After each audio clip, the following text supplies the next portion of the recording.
everybody. Welcome back to the Retro Wrestling Re-View WCW podcast. I'm Gene Jackson along with Bob Anderson, and we are back once again making our way through 1989, fresh off of Halloween Havoc, settling the score. About 2 weeks later, we're already back at it. We're at the Houston Fieldhouse in Troy, New York on November 15th, 1989. For Clash of the Champions 9, New York Knockout. Got a 4.9 rating on TBS, 4,000 people in attendance. What do you remember about this show? Did you watch it live, Bob? I did. Sorry, I'm confused by the Houston Fieldhouse being in New York. But anyway, yeah. I did watch this show live. Off the top of my head, I can't name anything other than the main event. I remember loving the main event as a kid, even though that was before my big Terry Funk fandom. But I just remember, you didn't see the I Quit match very often. So, yeah, good stuff. I don't remember the rest of the card at all. I'm excited to see what it is. I didn't look it up ahead of time.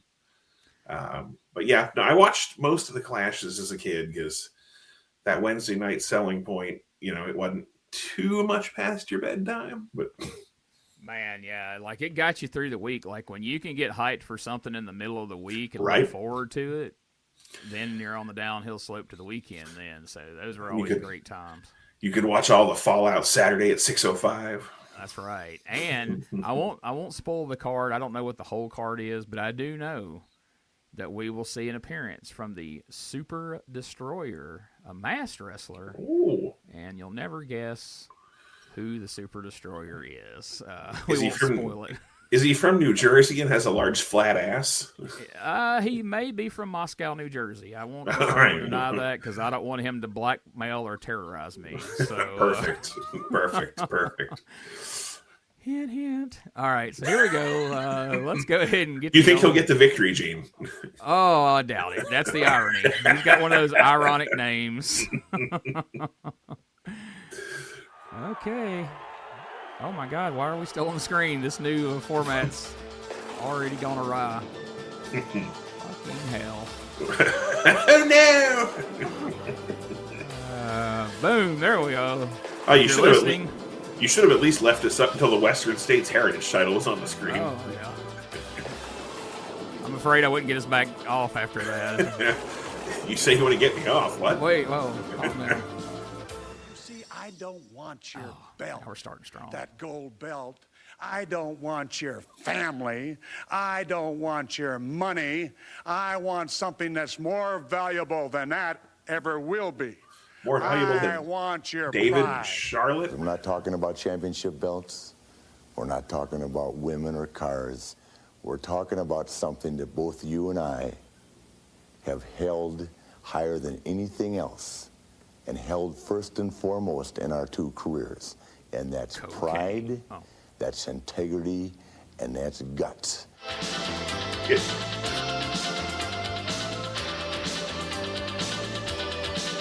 Gordy. Turn it down. You don't want to hear JR here in a moment? Him and Gordon Solie. I was just... Terry Funk talked about Flair's family, but Flair didn't talk about Flair's family. That's kind of fitting. Yeah, he sure didn't talk about Funk's family or he'd have been in trouble. Well, yeah. Flair's like, I don't have kids. Woo! I just like to fuck whores. Woo! The legendary Gordon Solie, who will provide color analysis here in our broadcast. Gordon, we've got 7 great matches. We're seeing Gordon at ringside. Gordon, you want a cold Coors Light? But I think what everyone I wants had to 7 see, on the who way will say down. I quit in the confrontation involving Terry Funk and Ric Flair. We're just moments away from that. We are indeed, Jim, and may I just say it's 2 wrestling dynasties that are on a collision course. There's no question about that. And I might point out, of course, falls don't count. The only way that you can lose the match is you must publicly announce that you quit. You can't privately. You can't write him hand him a note. I can't picture it coming from Ric Flair. What if you whisper it sweetly to Nick Patrick? One of them indeed will say, I quit. And a dynasty will be over. There's no question in my mind about that. Several great matches. Our first match of the night will be the Freebirds and the Road Warriors. Let's go now. That's to our unfortunate. announcer, Gary Michael Capetta. Ladies and gentlemen, the following tag team event, it is set for one fall. Well, this match is starting off strong with the music, and it's all downhill from here. I guess they went back and edited Bad Street into these because initially WWE Network didn't have the rights to Bad Street, and they would put generic music over Freebird matches, which made them just unwatchable at that point. Okay, I kind of like the entrance with the big stairs. Yeah, that's interesting. Yeah, those lights up there. Although I would be so tired coming back, I'm glad you don't have to climb them to go back. Like, I think you can go around. But it's a wonder nobody ate shit going down them steps, though. Right? I bet Norman's not on this card, or he would.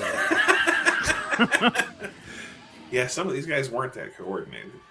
They'd be like, well, it's good for your gimmick, you know. You're not supposed to be... Okay. I bet there was supposed to be pyro right there, and it didn't go off. They're like, damn it. Surely WCW production wouldn't botch an entrance. I was waiting for Gordon to go, I bet I quit. Oh, there's the pyro. Oh. God. You know, they're cussing under their breath right now. They just look like douchebags. They're like, no, those outfits made you look like douchebags. The pyro didn't hurt. Oh, there's a Coors Light ring post. You know, Gordon was over there trying to pop the top of the ring post like it was a... Can you imagine Gordon having to do commentary with, like, 90s Jim Ross? Like, about 10 by gods into it, and Gordon like, I don't think so. He's whipping him like a government mule. What the hell is a government mule? Though I will say those Freebird outfits are bowling shoe ugly. They are. I mean, they had some cool outfits over the years. These are not one of the cool outfits. Uh-oh, speaking of cool outfits, let's see what music we got going here. Oh, we got the production studio version of Iron Man here. Could it potentially be the We Are Iron Men version? That's it. Okay. We just missed it at the beginning. Now, you don't want to fall down the steps wearing those freaking things on your shoulders. No shit.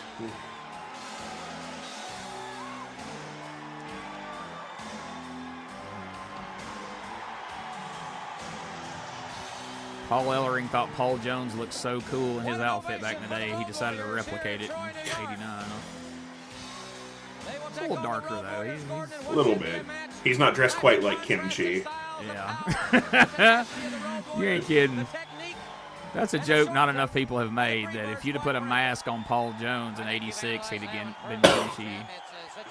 That's the honky-tonk man. A Mr. Wrestling 2 mask with a nose piece on it. I guess it was more of a Dr. X mask, but yeah. I like to think of Mr. Wrestling 2 being Kimchi, giving people lifts. I can't think of Kimchi without Vince McMahon. That's the honky-tonk man. That's the honky-tonk man. And then the greatest line ever is Jesse going, Kimchi's been the honky-tonk man this entire time. That Kimchi sure is a snazzy dresser. Oh, yes. Love it. What a perfect ending to the Jake the Snake Roberts Coliseum video. Right at the reveal, and they get those couple lines in, then it goes off, and you get the famous orchestra music there at the end. It's like, well, Jake the Snake ends his video looking like a douchebag because he got played by Kamala and the Honky Tonk Man. You think Kamala was in on that planning session? Oh, he had to be. You know, he was a certified public accountant in his real life. No, of course. No, he drove a dump truck in bumfuck Mississippi, legitimately. After wrestling. I don't know what he did before wrestling. Probably something similar, though. Did you ever read his book? I didn't. I need to get a hold of it. It is really fucking good. Yeah, that guy that helped him write it does a good job. I've had a few conversations with him. He's a nice guy. Yeah, really. Yeah. That's been one of my. Hey, I need to get a hold of that one. But I've got so many piled up over there I haven't read yet, and then I've got a folder full of PDFs that I probably won't be able to read in my lifetime. So. Yeah, no, Kamala. Like I don't actually own it. A buddy of mine bought it, or whenever they kickstarted it or whatever they did. I borrowed his copy, and it's very good. But I was gonna say he read it to you, since you didn't actually. Yes, I actually don't know how to read, Gene. Every night he would call me and he would read me a chapter or two, and I'd fall asleep. Yeah. Chapter 4: Patting my belly. Why a moon? Why a crescent moon and not a full moon? Chapter 5, why my Hasbro hate figure has like 7 variants and they're all worth ridiculous amounts of money. They're all worth more money than I made from SummerSlam. And Yeah, right. All right, here comes Jimmy Garvin thinking he's as swole as the Road Warriors. Oh, yeah. We got the two powerhouses going at it right here. Oh, I can't believe he sold that. What a nice move from Jimmy to sell that clothesline from Animal. Jimmy Garvin, the buff guy. Uh-oh. If there was ever a time for Hayes to go, I got to come in? Damn. Yeah, right. Paul Ellering's bald spot's getting more prominent. You can see over in the corner. Just a couple of years away from him saying, fuck it, and shaving his head like I did. Uh-oh. I just shave mine because I enjoy it. I have a full head of luscious hair. Yes, you got tired of people coming up wanting to touch it and exactly the lusciousness of it. I touch your hair. No, I'm shaving it. Uh-oh. Here comes Hawk. The question is, Gene, do either of us have enough hair left to do Hawk's hairstyle? No, mine does not grow in the right places, unfortunately. Yeah, me either. I used to have hair like Michael Hayes when I was a teenager. I mean, it wasn't quite that curly, but yeah. Anyway. I never had long hair. Somebody asked me that recently, like, did you ever have long hair? I was like, never in my life, because mine would not get long. It would just get thick and fuzzy. Oh, you had an afro. It looked awful. Yes, it looked awful. You know, we grew up during the grunge thing, so yeah, I had hair damn near down to my waist at one point. But anyhow. I had, like, Jewish hair. Oh. Not that there's anything wrong with that. But. I was thinking Michael Hayes looks like a candy cane in those pants. But yeah, it is. It's a candy cane teaming with a zebra. So maybe that's the point. They should have tagged him with Brad Armstrong when he was the Candy Man. I was actually watching somebody uploaded a Family Feud where I think it was WCW against Glow when he was doing the can. They kept calling him the Candy Man instead of Brad Armstrong, and I was like, Jesus. I remember we the guy that trained us took us over to a show in middle of nowhere, Alabama, when I still lived in Mississippi, and oh shit, I almost said it. Something Springs, I can't think of the name. It was a wrestling show in an old cotton gin, and they called it the Rockin' Cotton Gin, and they had square dances and shit. And so we just went to watch the show because Sammy was going to try to get it set up for us to come back and work sometime. And then after we watched the show, we were like, nah, we're good. We don't need to come back. Holly Pond, that was the name of the place. Anyway, me and Neil are sitting out there in the back row, and second match, coming to the ring, the Candy Man. I'm like, of all the gimmicks you could have stole, you decided, hey, that Brad Armstrong Candyman gimmick, that was a winner. And right. They come out handing peppermints to everybody. But it resulted in my favorite heckle at a wrestling match ever. Me and Neil are sitting there, and the heel backs the Candyman into the ropes, and you can tell they're calling the spot. But they're just locked up, backed into the ropes, and they just stop and stand there. I don't know if they were arguing or if the guy couldn't understand it or what. And Neil stands up and goes, "What the hell are you doing? Taking a vote? Shoot him off!" And everybody starts laughing, and like everybody in the dressing room wanted to kill us because they knew we were workers and we're out there fucking heckling them. But to this day, anytime somebody's in the ropes for just a second, I'll "What are you doing? Taking a vote?" That's hilarious. Yeah, me and Neil was a bit notorious for that. We heckled people at an MCW show in Corinth and pissed off Steven Regal, and R-Truth cut a promo on us when he was K-Crush. Yeah, it was fun. We were sent there by the rival promotion that we worked for. He gave us money to go buy tickets, and they were running our building that we ran every Friday night, and they were running it on a Saturday night. And he's like, "Here, go buy tickets, sit in the front row, and heckle the shit out of them. I know how you and Neil are." And, we did. Oh, we got another fun. And I see eye to eye on very few things. He likes to ride first class in an airplane. I ride coach. He likes to drive a Mercedes. I drive an old pickup truck. He likes a fast lane. I like the double-cross ranch. One thing we have in common, though, is we both love the sport of professional wrestling. He says he's not a quitter. Well, I'm not quitting here in New York at the Knockout. Only one person is going to quit. Is that right or not? Flair, because you remember, you are a Texan. Your daddy was great. Your brother was great. You and Junior were the only two brothers that ever held the world title. And don't embarrass Texas here tonight. All of Texas is watching. All of Texas is watching, brother. Don't let them down. All right, we're laying the groundwork right there Oh, Jerry, for what's to I'm come. not going to let you down, but I don't want your help. I don't need anyone's help. I don't need your help either, Jim Ross, because I am the best. Flair's a quitter. Quit only Gary Hart could get away with managing Terry Funk while dressed like Mr. Rogers, and nobody could think anything about it. Tremendous. Back to Future shock. Back to the heckling thing. The best thing I ever did in a crowd, my buddy and I went to this. It was the House of Pain Wrestling Federation, if you want a great name, run by John Rambo, for another great name. And it was mostly just crappy ECW ripoff. I want to say hardcore, but like it wasn't like a deathmatch fed, but like it was a big ECW ripoff. Yeah. And anyway, they were having one of their hardcore matches, and we actually started a "Blade the Ref" chant. And John, the guy running the promotion, actually fucking side headlocked and took the ref over and bladed him. Oh shit. And the ref looked at us like he wanted us to fucking die. Please tell me you hit him with a one more time chant. That would have been hilarious. No. Oh, look what Sting's wearing here. That's quite the... Congratulations, Sting, from the fans of the National Wrestling Alliance. Are we redoing the Hogan Andre trophy angle from '87? I'm not worthy of this, or maybe I should say somebody else deserves it. Maybe I should say I don't deserve it, but I'm not going to do that because this feels too good. You know what I'm talking about? Woo! And thank you to all. Is this the first time Sting started wearing black and white face paint? Yes.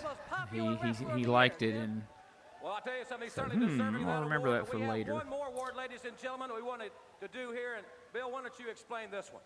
Okay, this award is presented by the editors of Pro Wrestling Illustrated magazine. It is a special. Why does Bill Apter's head look like it's covered in Vaseline? Somebody shined it for him before he went out there. Did he stick it in one of those bowling ball things? It looks like it. 4 times you fans voted him PWI. Jim Ross is like, we want to thank our sponsor, Turtle Wax. We put it on Bill's head before he came out here. NWA heavyweight champion, the Pro Wrestling Illustrated magazine, wrestler of the decade, the Nature Boy, and the champ, Ric Flair. Champ making his way here, ladies and gentlemen. Man, this show could have been 15 minutes shorter if they'd cut this segment. Beautiful young lady bringing the trophy out. I'll be surprised there weren't a lot of beautiful ladies around the Nature Boy. How does it feel? I bet they all like Coors Light. Pro Wrestling Illustrated and the support of your fans. They're called Hooters, Jim.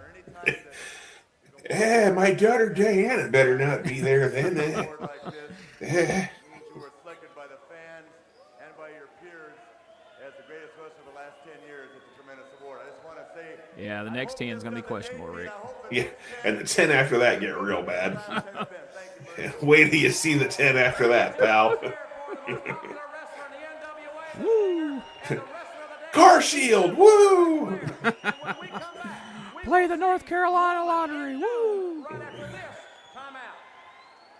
Ted DiBiase was right. Ric Flair certainly has his price. Yes, he does. And for just $50, he'll read exactly what you wrote, word for word. Well, for $10,000, he made jobber Paul Lee the new Nature Boy. Went to a bar in front of 30 people and come out and cut a promo declaring him the new Nature Boy. And word from people who knew said that he paid him $10 freaking grand. Oh, wait. Wow. A minute. Oh, How hello. could they have a national TV program without the most powerful person in wrestling today? Woman. Why? Because I have doomed to rule the wrestling world. The Steiners are finished. No one can stand in my way. Not the Road Warriors. Hey, take that off not the the screen. Skyscrapers. Yeah, right? And definitely not the Midnight Express. No one can stop me, and no one can stop Doom from ruling the wrestling world. Why? Because I am woman. So men, look at it, wish you We had are. it, Yes. and eat your heart out. And Rick Steiner, I'd eat something out. tonight Hey. I have a large surprise for you. No, in all honesty, she deserves so much better, man. Like, it's sad that she has to be forgotten because of that piece of shit. She's an evil person, but she sure is pretty. And that there's people that still go, well, in spite of what he did, he still should be in the Hall of Fame. He was a really good technical wrestler. I'm like, okay, so she doesn't deserve to be in the Hall of Fame. Let's not talk about her, but let's still put him over. Fuck Yeah. that guy. Oh, here we go. Atlanta, Georgia. He weighs 239 pounds. Wildfire, Tommy Rich. What a jacket. He looks like he stole that from one of the Guerreros. Is this the fabulous ones? Yes, this is the new Fabulous ones without the bow ties, unfortunately. Damn, you should screenshot this and ask Tommy about that jacket. I know, like, what freaking mariachi band did you steal that from, dude? Well, man, we were in a Mexican restaurant. I can't do his voice. That was when I was El Tomito Richo down in Mexico for a little while. All right, now they got their capes and they got their hoods on. Bless her heart, you know she's being careful in heels trying to go down that No freaking shit. stairs. Good Lord. They probably should have had them dudes carry her down all the stairs. But...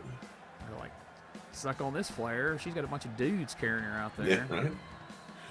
And they're not even dynamic. No, they're certainly not. There's some plain ass. Like, was that just some of the jobbers with tuxedos on? Probably. I'm surprised it's not just 4 Jack victories in tuxedos. If there was a way to do it, that's what would have happened. I promise you. Right? Jack, we need you to work 4 times at the same time. Can you do that? I don't know, man. I'll try, man. Whatever you want, boss.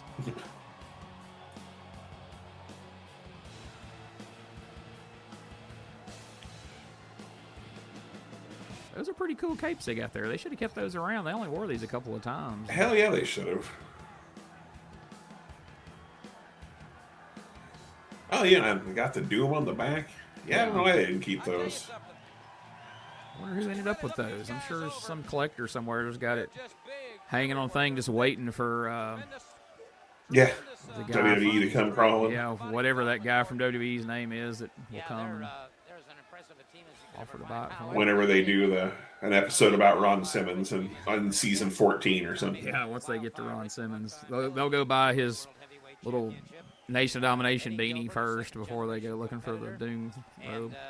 Doom cape, the WCW 92 world title. So you've got a situation there of and some cards that he They'll played get with. the blue penis helmet that he wore. When No, he first was oh yeah, I forgot Farouk about that. Assad or whatever the fuck it was with Sonny. Yes. They'll go get an interview with her in prison. What did you think about that outfit? Well, it looked like a giant penis, so of course I liked it. And if you could find a way to get bail for me, so I could get drunk and run some more people over. I got a few more people to take out before I... Right. Hey, Eddie. That one looks familiar. Didn't you used to tag with him?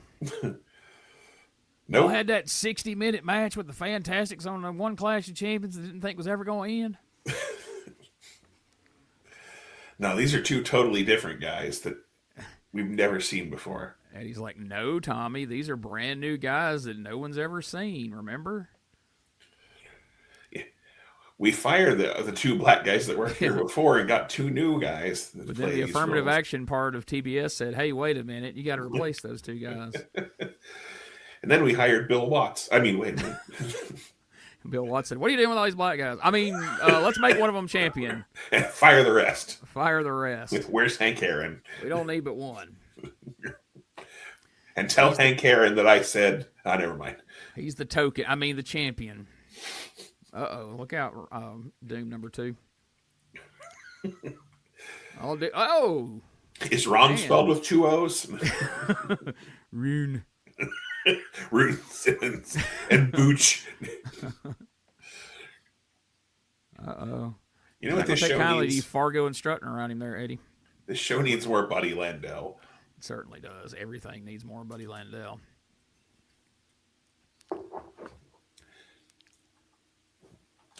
Tommy went like 48% Macho Man right there. He did. Somebody say something about, oh, yeah. Snap into a Coors Light. I just heard Gordon Soley on the outside go, dig it. Uh-oh. Oh, no. Butch hammering those in. Oh! Damn, Butch. Wow. I didn't remember us getting leapfrogs out of Butch Reed in 89. I'm impressed. I mean, Doom number 1. Yeah, naturally he did that. So clearly that's not Butch Reed. He wasn't doing leapfrog. No. That must be Ranger Ross when the gas was really working for him. Now he's probably on the show elsewhere doing a job to somebody. Or he's at the bank next door. I was going to say, he got... There was the Wells Fargo next door. He got caught up at the bank making a withdrawal. Wonder if he ever worked a match at the Wells Fargo Center. Just out of curiosity. Our version's going to say he did, just for shits and giggles. There, now leapfrogged him back. Now, how is a Butch's leapfrog better than Eddie's? Come on now. I don't know, but that was certainly no Dino Bravo sidewalk slam there. He didn't... just didn't have the strength of one Dino Bravo to pull it off. High vertical suplex by Doom number 1. Are you saying he didn't have enough cigarettes in his tights to do that? Yes. Okay. Oh. Drove that fist right home. So as the author of an Eddie Gilbert book, Gene Jackson, give us an interesting Eddie Gilbert fact as we watch this match. And tell everyone listening where they could buy an Eddie Gilbert book if they were interested.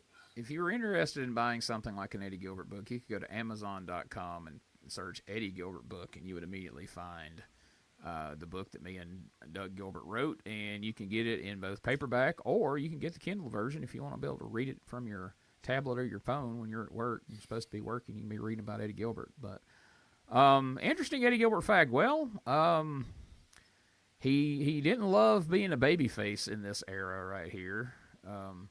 They moved him up to the top of the card when Dusty was there, and he was getting that feud with the Horsemen, and, looked like things were really going his way. He helped bring Steamboat in, which kept him, as the main event scene, and then George Scott comes in and like, Eddie Gilbert, what's he doing as a babyface at the top of the card? Well, keep him babyface, but let's push him down the card and put him in tag matches and things such as that. And eventually, as he was known to do, he would eventually make his way back to Memphis when he decided WCW just wasn't where he wanted to be. Hey, there he goes. All right, Tommy fires him in. Big backdrop. Oh, Uh-oh. Pier Sixer, it's breaking down, Jim. By God. Stone Cold. No, not that. Uh-oh. Uh-oh. Boom. Doomsday shoulder block. I like it. Yes. Got him in the buck now, and 1, 2, 3. There you go. The Doominator got it done. Would that I guess technically that would be more of a Doomsday device than the Road Warriors. Yeah. Be the literal Doomsday device. Jesus Christ, Ron was They both got jacked. the silver D's on their on the boots this time. It bothered me when they weren't coordinated last time, so I'm glad we got that corrected. That's Eugene always comparing D's. Who's Eugene? He's. I was trying to say, I'm not Eugene. I'm not remembering that well. Yeah. Here we are at the Field House. I'd give that place a different name. I mean, that sounds for having a big event at the field house. I worked a show with Dinsmore once when he was doing that gimmick. I do have to say, I had to give him all the credit in the world. Like, I was standing there talking to him, and like, you know, we were having a normal back and forth conversation. Like, I think we were talking about his time in OVW. And like, he was just talking to me perfectly. And then every time a kid would go by, he would switch into that gimmick so fucking fast. It was unreal. Like, he'd be like, so anyway, I was, you know, working down there. Hey, everybody, how are you? And then as soon as I was saying, like, I was like, holy shit. Like it was impressive. Like, wow. Yeah, you gotta love when somebody can weave in and out of being special. Speaking of. Frankenstein? Yeah, and when he comes out, all the people are going, so, and every time I see guys in the ring, they go, so I come up with a name. I'm thinking, what's their name? What? The Frankensteiner! The Frankensteiner, that's what you're calling the move, huh? Do you think you can do that? Do you think he can do that to anybody? He can do it to anybody, just ask him. What about the Skyscrapers tonight, huh? Even Sid Vicious, you think? Yeah, you know what? Sid Vicious looks like Herman Munster to me. Well, now, come on now. Let me say this. The Skyscrapers, they're big, they're rough, they're undefeated, biggest team in wrestling, Scott. You got to take them seriously. There's no doubt about it. The Skyscrapers are big. But there ain't a person in this world that me and my brother can't suplex. And what they're going to do when they're on their backs that tall? Nothing. The Skyscrapers tonight, but you've also got the tag team known as Doom in your future. Woman has sworn she is going to ruin your career, and she's going to use Doom to do it. Well, they're going to use Doom. Doom is big, but they're not going to run us out of wrestling. And woman, my mother always told me, never hit a lady. But then again, you ain't no lady. You ain't no lady. Did your mother teach you the same thing, Rick? You know, every time I used to come home late, my mom used to slap me around. I was thinking. You were thinking? Yeah, I was thinking, you know, sometimes maybe I should get my mom down here and she could slap the you know what out of her. Hey, Mom, maybe I'll slap her. It sounds like your mom's the toughest one in the Steiner family. Yeah, every time I was late, my buddies would come home, she'd kick out of all of us. So she was the toughest one. My dad used to tell my dad what to do. She used to beat your dad up? No, just tell him what to do. But she could slap woman around, huh? Yeah, she could slap women around. You know, woman's had some comments to make about you lately, Rick. Oh, she says everybody out there wants it. Well, I had it, and I don't want it. That's it for this edition of the Louisville Slugger with Rick and Scott Steiner. Well, my apologies for not turning that up sooner, as he was telling the story of how they come up with the name Frankensteiner for his, if it was exciting as the rest of it, you know. Hurricane Rana maneuver. What a maneuver. Yeah, we should. That's why we just need Vince around for all the commentary back then, because everything was just what a maneuver. Yeah, you didn't have to know names of anything. Exactly. Whatever it was. It could be a Frankensteiner or a headlock takedown. What a maneuver. Promotional consideration paid for by the following. Uh-oh, who we got here? Could it be? Oh, yeah. No. Coming soon to Ohio. Ohio. Look, Johnny's actually skateboarding. Yeah, look at him showing out. I hope he rolls down there on a skateboard in Chillicothe, Ohio, or whatever the fuck that place is called. I kind of doubt it. Skateboards right over dumbass Dylan. He and his brother, the Terminator. Yes. The meet and greet everyone's been waiting for. The long-awaited return of the Laurinaitis twins. It's good to be back, everybody. This is my brother Mark that none of you remember.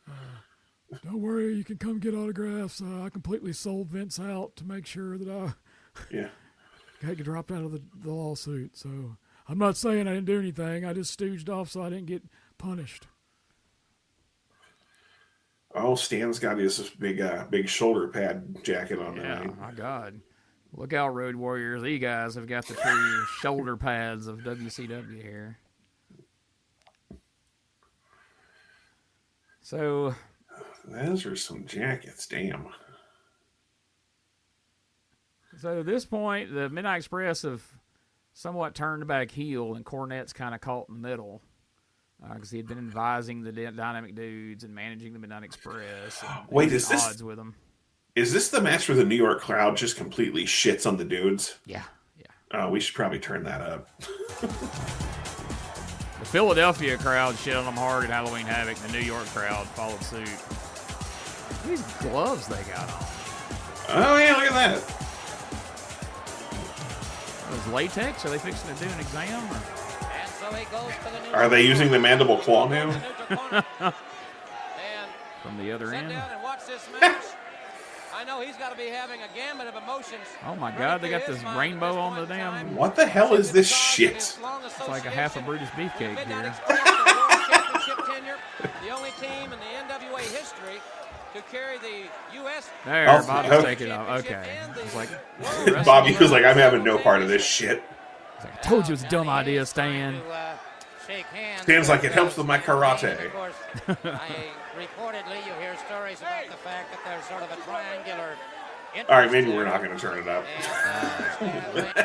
Let's see if we we'll get shit a on botch. him hard enough ourselves. Exactly. Let's see if we can get a botch worthy of the Great American Bash one here. Probably not working. I can't think.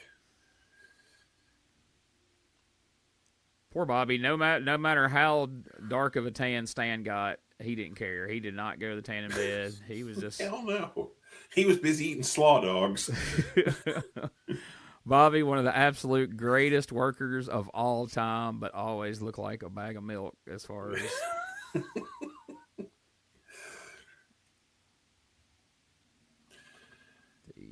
the Dynamic Dudes have bleached the living shit out of their hair here. This is the blondest I ever remember seeing their hair as a team. Yeah.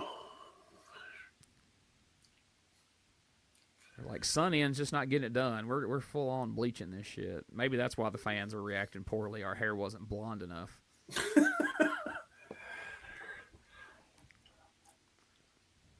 Oh. Is it sad that in 2026 I could have still recited that number to you verbatim without them flashing it on the screen? Yeah, in 2026 I have to think twice to tell you my wife's phone number because it's saved in my phone. But you asked me what the wrestling hotline was. 1-900-909-9900. Kids, get your permission, parents' permission before calling. Yep. They ingrained that shit in our brains. They did. You can't say some of their marketing didn't work because it will live in my head forever. If I live to be an old man, which is a big if, and no matter how out of it I become, but I'll be sitting there and 1-900. I'll go to the hospital for an X-ray. Like, what's your phone number? 1-900-909-9900. Hey kid, get your parents' permission before you call me. All right, that's like a cheap plug for our OWF show, and all those stupid fucking commercials we had on there. We'll remember those till the end of time, but we won't know. Like, how old's your nephew? I don't fucking know. I have a nephew. Junior self-defense. Then you can say. You want me to sing that NESTLES commercial? I'm in. Oh. Sweet dreams you can't resist. Exactly. It's funny because I mentioned that to my wife, and she's like, I just said the name of it, and I was like, the Alpine White Nestle commercial. She's like, what is that? I'm like, you know what that is. She's like, I have no idea. I started singing it. She goes, oh, yeah, that one. I was like, exactly. Like, if you're of a certain age, you remember that, unless you were Amish and didn't have a television. 100%. And I bet the people listening to this just went, oh, yeah. Yeah. Because there's not some kid who wasn't around for this that's watching the Dynamic Dudes versus Midnight Express or even listening. You don't think there's like some 19-year-old that subscribes to this because he just found WCW and he listens to half the shit we say and goes, what the fuck are they talking about? If he is, he's not 9 or 10 episodes into it, I promise. He tapped out like episode 3 when we were having to talk about Clash of the Champions, Raging Cajun, and he's like, I can't do this. If there is, you need to write in, dude. Like, we want to hear from you. He's like, write in? What does that even mean? He means you can send an email or a message to the Facebook. Like, fuck, I'm old. P.O. Box 7980, Yeah. Gadsden, Alabama. Care of producer Smokey. He'll get it to us. Send it to Get Well Hulk Hogan, care of Tugboat. We need to do that gimmick to get some more subscribers. Like, get well, Smokey. He's under the weather. Send us a postcard. Get the merch catalog. Haven't needed a champion. Look at Johnny drop kicking like a. Oh shit! Oh god, please go for a dive, Johnny. Please fucking dive. Plancha, get ready. I'm gonna do one of them Mexican moves. Tope suicide. Oh shit! He did. Oh, Shane actually dove, but he pulled the rope down pretty hard. Oh, and then he hit the Ricky Steamboat. See, that would come into play later when he got to tag with Ricky Steamboat. Hey, watch what I learned. Oh my God, Johnny may have just fell and grabbed the rope and just happened to pull it down as Shane dove. That may have been pure coincidence, but it looked cool. Oh shit, my 2 left feet. Whoa, wait a minute, what a dive by Shane Douglas. Cornette's like, God, I cannot believe I managed to be associated with the Dynamic Dudes. It's like, jeez, this ends tonight, by God. Thanks for calling me out on the right-in thing, by the way. Right into us. Kid, you're talking about a 19-year-old kid, like, right in? What? How would you even do it? You can send us a fax or... Yeah, fax in. No CODs. Oh, my favorite fax story. One morning, it was early. That's my only excuse. I just got up, and my wife's like, hey, this is my ex-wife, actually. This is several years ago. And she's like, hey, I need to fax that paper in that you signed. And I said, well, wait a minute. I got to make a copy of it because I'm going to need one. And she's like, you know it comes back out the other side, right? It doesn't literally travel through the fax line. And I was like, oh, yeah, okay.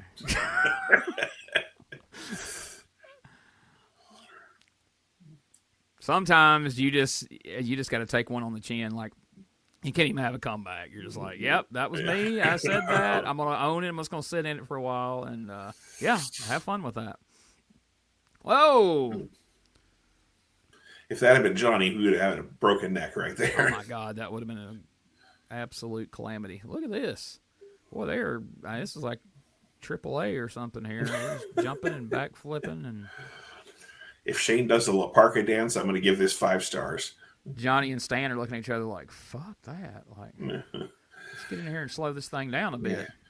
Stan's like, I'm going to do some savate kicks. I'll kick you a couple of times, and then I'll get you down in a headlock takedown. Johnny's like, oh, no, we're going to try to outdo him. Stan's like, let's just talk. There's a savate kick. Stan's like, educated feet, motherfucker. Let's talk about speedboats. You ever raced a speedboat, Johnny? I can't walk on water, so no. I fucked Mrs. Bobo once. Well, let's be honest, more than once, but... Oh, big hip toss. Wonderfully executed. Oh! Monkey flip. Almost dropped Bobby on his head. Hey! He went for the old Dick Murdoch flying head scissors, and Stan said, fuck a bunch of that. I bet if somebody were to attribute 100 names to the flying head scissors, you were the only person that attributes Dick Murdoch. I was watching some it wasn't old enough that Dick Murdoch should have been doing a flying head scissors, but it was probably about like 88. And he was wrestling like Keith Steinborn or somebody, and he runs across the ring. I'm like, what is he about to do? And he jumps up and gives him a head. He jumps up and then grabs the top rope and hangs there for a second, and then they awkwardly rolled forward into a flying head scissors. It was amazing. There is a TV match from '89, and I know this because I have an '89 WCW comp where Murdoch does a kip up. So I can tell you I'm not surprised that you're telling me this, but... Who's a sexy boy now, huh? I think I'm hot. No, I think I'm cute. Hell, I know I'm sexy. I got them looks that drive the girls wild. You ever seen the there's a mission for AI right there to make a Dick Murdoch singing "Sexy Boy" by Shawn Michaels theme song. You ever seen the fucking Smoky Mountain promo where he's doing the promo outside in the snow, shirtless? No. Oh, I gotta find that shit and show it to you. It's fucking hilarious. Like, he's outside in like a goddamn blizzard, shirtless, drinking beer. Bob Armstrong, I'm gonna kill you. Oh, he turned on. Oh, hell. Cornette turned. Who'd have called that And one? the crowd is popping. Yes, they're all on their feet. Biggest pop of the night. Everybody's on their feet clapping. Because Thank the baby God. faces just got turned on. Because the heel manager turned on the baby faces and rejoined his heel team. Look at that. Fans are celebrating like, and Cornette's like, yes, I'm through dealing with the dynamic dudes. Oh, thank you, God. Although I don't believe in you. I only have to work one time a night now. Yeah, I ain't got to sit through dynamic dudes matches all around the horn. Imagine being in like BFE and watching them have a 25-minute tag team match with, you know, Jack Victory and the Super Destroyer and the Blackmailer. However that would even work, I'm not sure. But speaking of the devil, hey, it's crazy how the Super Destroyer, the Blackmailer, and all these guys have the same outfit and the same pair of tights that Jack Victory wore at Chi-Town Rumble. Good thing people don't remember anything once the show ends. It all just erases from their memory, and this is all... Who does he wrestle here? I don't even remember. Who is that? Wow. Is that Dr. Death? That's him. Look at that robe. He could fall down those stairs. Oh, yeah, and then get right back up. Be bleeding. Have literally his skull would be cracked in two with his brain hanging out, and he'd come in there and finish the match because that'd be a story Jim Ross could tell. Hey, one time, he rolled down 12 stairs live on Clash of Champions. He split his head open. His brain fell out. He stuck in his tights, wrestled 8 minutes with Jack Victory under a mask. He's that tough. Then afterwards, he went up there and he ripped them stairs right out of the goddamn floor and tipped them over. And then he drank a cold Coors Light. And he found out who built them stairs, went to his mama's house and slapped the shit out of her. Reminds me of that time he was playing football. He played a whole game with 2 broken arms and a broken neck. We skipped seeing Norman come down the stairs. We just see him lumbering down the ramp. I bet he didn't. I bet he came from the side. But why is he dressed as Santa Claus is the real question. Santa Norman here. Didn't this take place in November? Yeah. No. Yeah. Yeah. November 15th, 14th, something like that. Well, you know, he's you know, kind of like Eugene, if you will, since that's a reference that's been made here. All right. Look at this, dude. Clothesline. He took down Dr. Death with the clothesline and then withstood a shoulder tackle and then punked him out and threw him on the floor. Like, Steve Williams is like, you're Jack fucking Victory under there, dude. What do you think you're doing? You're getting backdrop drivered on your neck. He's like, no, I'm the Super Destroyer. People are going to think Scott Irwin's been reincarnated and whooping your ass right now. Does that make him Super Destroyer Mark III? Yes. Jesus Christ, he is strong. He is. Look at that. Because you can tell he's not exerting any strength to help him. He's just holding on. And Jack Victory weighs like 900 pounds right in his ass. Yeah, I'd say just his ass alone. Oh, shit, that was a table he fell on. I heard he was going to get offered the Yokozuna gimmick, but wasn't willing to dye his hair. Can you put a mullet in one of those Japanese bun things? Oh, Mr. Fuji found brand new sumo wrestler in New Jersey. Bonsai. Be like that line in Karate Kid when they asked Mr. Miyagi where he got the cars. Those come from Japan? No, New Jersey. There it is. Oklahoma Stampede. He got super destroyed right there. We'll have to think up a new name before next week. Yeah, like, all right, pick your new name. He definitely got his money's worth out of that outfit, because I'm telling you, he had it under 3 or 4 or 5 different names, and then eventually other wrestlers started wearing it. I guess he sold it. Probably got passed around, like some of Doug Gilbert. He sold some of his When did Norman turn? I don't remember. Believe it or not, it's not burned into my memory like you think it would. Yeah, I mean, you're such a big Norman fan that you are. Because he was like Norman the Lunatic, and then he's like Santa Norman there, and then all of a sudden he went to truck driving school, and he's babyface Trucker Norm. Of course. Because why wouldn't the former Muck and Sing be Trucker Norm? He's putting on them overalls back there going, what the hell? Where did my life go wrong? Like, I came to WCW, I thought all I that was mucking around. Well, I mean, He's only a few years from going global, so. True. Wait a minute now. Did Teddy Long just borrow frickin' Paul Ellering's suit? Like, is that what happened here? Is what it looks like.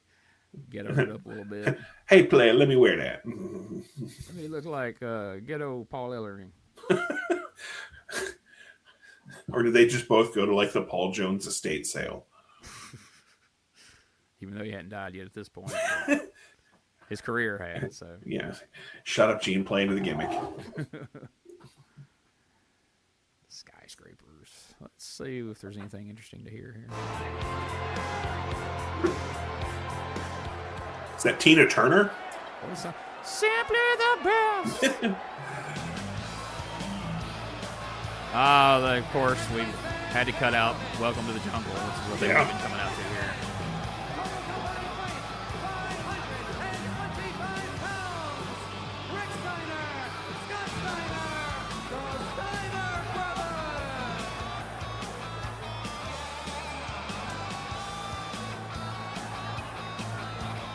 It always bugged me that he didn't just say Rick and Scott, the Steiner brothers. He would go Rick Steiner, Scott Steiner, the Steiner brothers. Like, we don't need to hear the word Steiner 3 times in that. Okay. Rick showing that he's goofier than Norman. He's actually in the crowd. Okay. Wow, you threw like 14 kernels of popcorn in the air. Impressive. This is where Roman Reigns got the idea to come into the crowd. Big Rick Steiner fan back in the day. I'll say if they tried to spell out all the letters, a sign like Sierra, Tango, Echo, Inertia. Never mind. Egg salad. Yeah. Red Rover. Shit.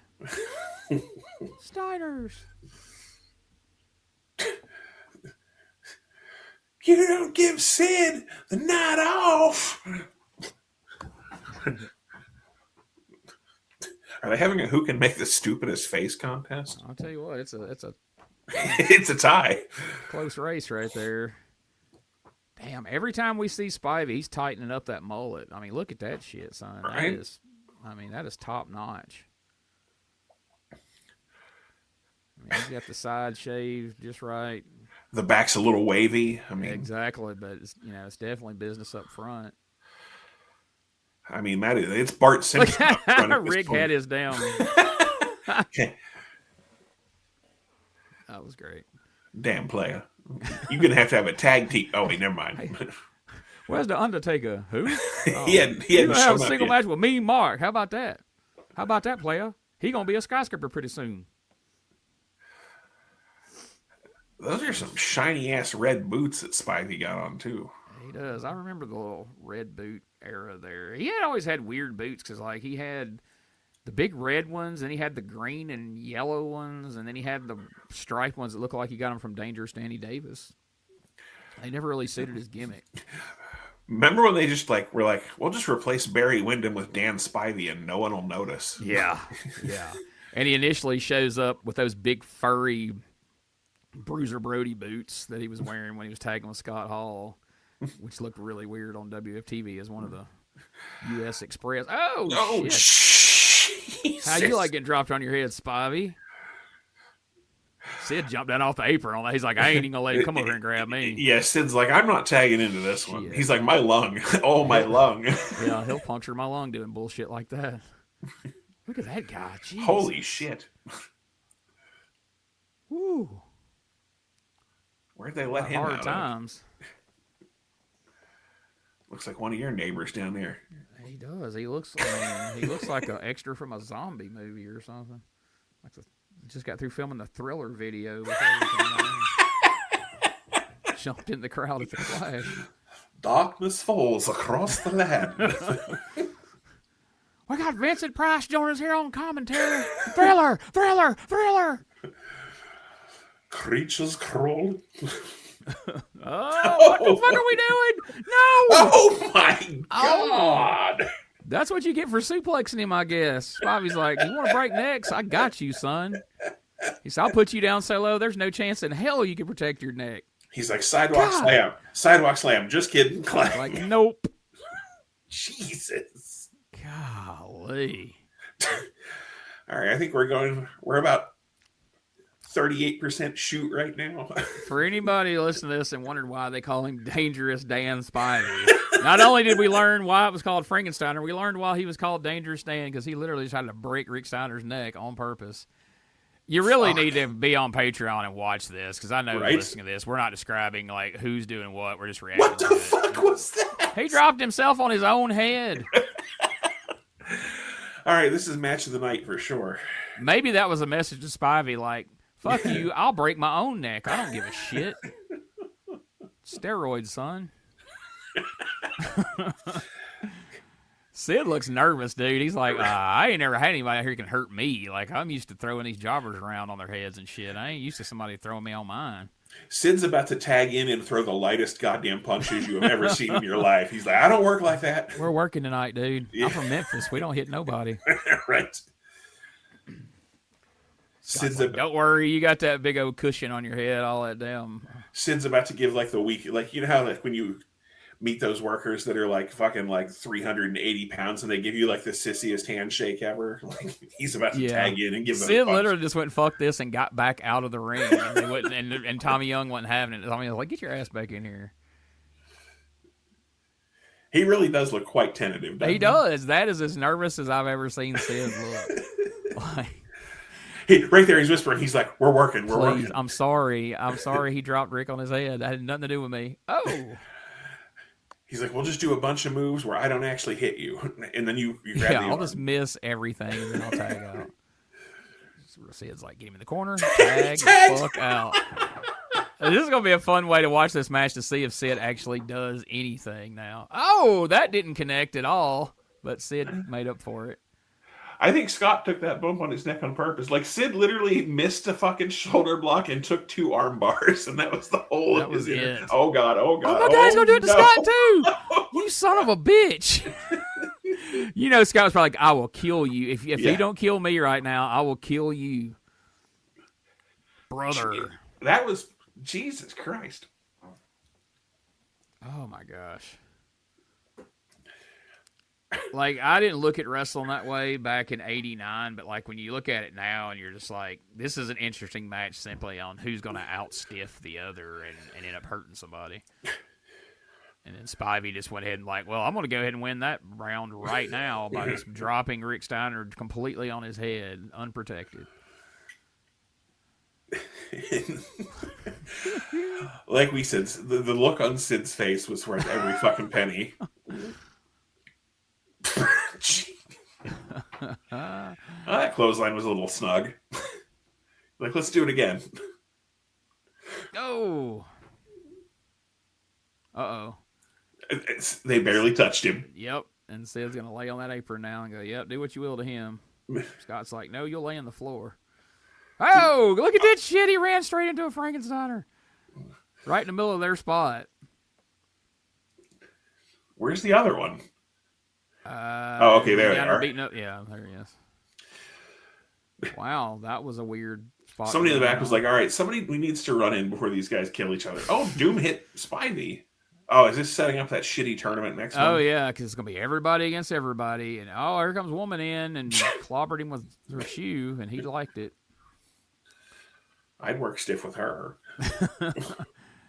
Uh-oh, he's fixing a belly-to-belly suplexer. Come on, Spivey. Save her. Oh, shit, it's Nitron. A.K.A. It's Sabretooth. Wolverine. Sabretooth. Fucking whatever his name is. Michael Myers, eventually, in Rob Zombie's Halloween. Sorry, I don't watch all that comic book shit. I didn't know which one he was. My apologies to anyone who's offended that I said the wrong name. I mean, that movie's only like fucking 27 years old at this point. And I've never fucking seen it and have no intention to. Oh, shit. So we're going to have the whole Iron Man tournament in the ring now. Look at this. By God, it's a melee.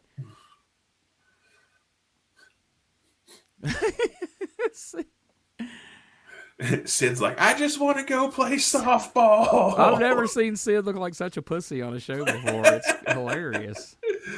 Wow. Well, yeah, he just saw the Steiners and Dan Spivey all try to murder each other. He's like, I'm going back to Memphis. They don't hit nobody down there. Yeah, I'm going to go with cars. Softball. Wow, that was some shit right there. Well, let's see what grand. And I will tell you something.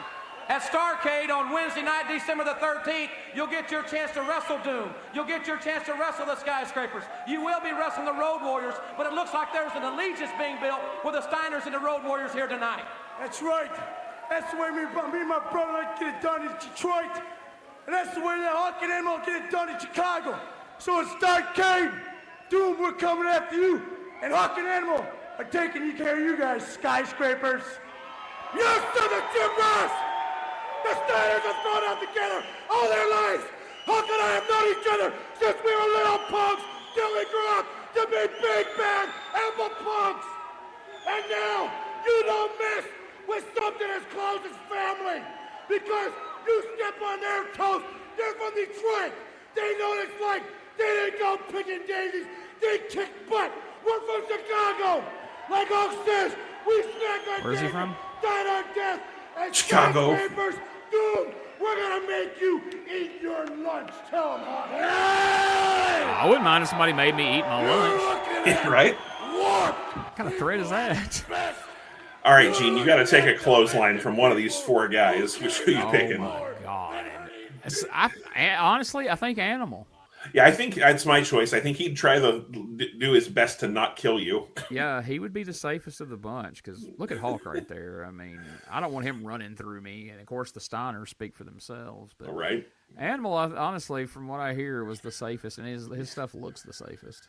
Yeah, I figure he would do. He would be the least likely to try to kill you. What a threat! We're gonna make you eat your lunch. Is Jim Ross a choice? Paul Ellering got his shooting glasses on there, or is that those? Oh shit! What was that old TV? That old Blue Blocker commercial or what? Oh yeah, where the ones that you put them on, and all of a sudden you can see everything happening on the road. Yes, it's like having X-ray vision. Yeah, those. We're from Chicago. And my brother and I are from Detroit. We'll return after these messages.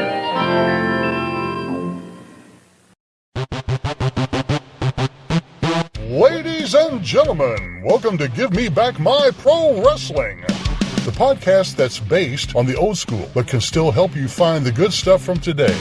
Jimmy Street and the Plastic Chic, Jared, are the undisputed tag team champions of the wrestling podcast world. From thought-provoking topics to superstar interviews to action figure expertise. This team does it all. And all they ask is, give me back my pro wrestling.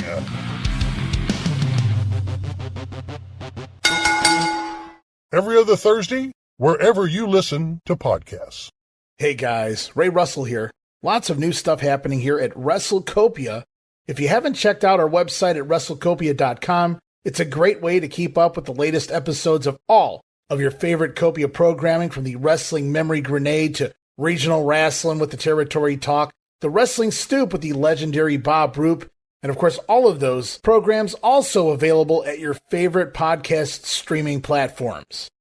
And if you want to stay up to date with everything going on in the Copia world, all the latest news, random thoughts, fun videos, pictures, and more, make sure to join the more than 33,000 followers over at Facebook.com/Wrestling Grenade.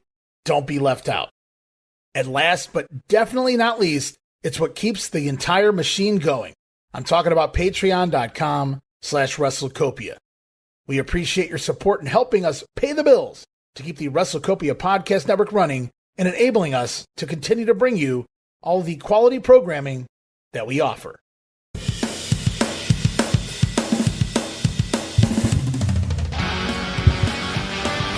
Tired of the same boring wrestling podcast? Need something with attitude, chaos, and maybe just a little cussing? That's STSPod.club, and we got it all covered. We've got wrestling weirdness with WTF News Desk, 5-minute time limit, and the Southern Fried Brain of me, BT, stirring the whole ship. We also have rolling into Memphis every week about the current Memphis wrestling. interviews, hot takes, and wrestling outrageousness so wild it might get you banned in 12 states. That's right, it's SDSpod.club or search all podcast catchers for Shooting the Shiznit, where wrestling podcasts grow chest hair. Not sure what that meant. Love my mama. Relive the glory days of Memphis wrestling with the Retro Wrestling Re-View USWA podcast. Each week, we go back in time to review USWA Championship Wrestling from the 1990s, episode by episode. Join us for watch-alongs, behind-the-scenes stories, and exclusive interviews with people who were there and lived it. Whether you grew up watching it or you're discovering it for the first time, this podcast is your ringside seat to Memphis wrestling history. It's all a part of the WrestleCopia Podcast Network. Listen now at USWApodcast.com. You can tell his mic skills certainly improved over the years, but yeah, it was. Whew. Luckily, it suited his gimmick, so it really didn't stand out as being terrible. But I'm thinking maybe that's where it came from. Like they heard him try to talk, like, "Hey, let's make you like semi, Weird to see a pay-per-view on a Wednesday. Yeah. I remember back in the day that happened, but nowadays you see it and you're like, whoa. Yeah, and you'll see him like pushing like SummerSlam 88 on Monday night. I'm like, what? Like it was on the same night as prime time? Like I don't even remember that. No. Flyin Brian.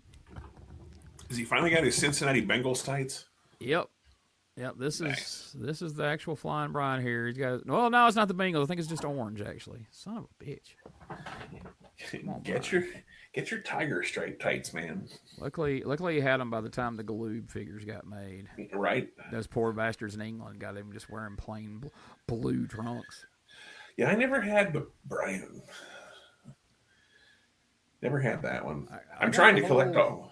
I need to start the whole U.S. set, but I didn't get any of the cool UK like Big Josh, Dustin, Freebirds, Elegante, none of those.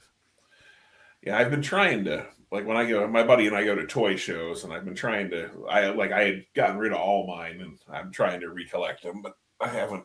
Finding them in semi-decent condition is rough. If you had to pick one from that whole Glebe collection, whether you got them or not, which one was your favorite?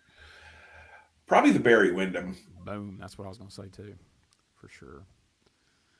And then, they got the UK version of Luger where he's wearing this outfit right here, which he didn't wear a lot, but... Yeah, which, as a collector, if it's sitting on a shelf, that's cool. If I'm a kid trying to wrestle with it, I wouldn't love that. That was one of my problems. Like, some of the some of the Hasbros, like the stupid, like we were talking the other day about the ones that you pulled down and they jumped. Like, yes, those were stupid. And that was my problem with some of the Galoobs, was like some of the positions they were put in. Same thing with the LJNs. Like, what the hell are you supposed to do with them? Whoever designed the Rick Rude, I never had it. But what the fuck were you supposed to do with that? Yeah, lots of like animal shoulder blocks off the ropes, I guess. It probably would have always, like, if you had an older sister, it would have ended up in her room under her bed for some reason. It's like, why does Rick Rude smell like Tito? So this is a rematch from Halloween Havoc. We'll see.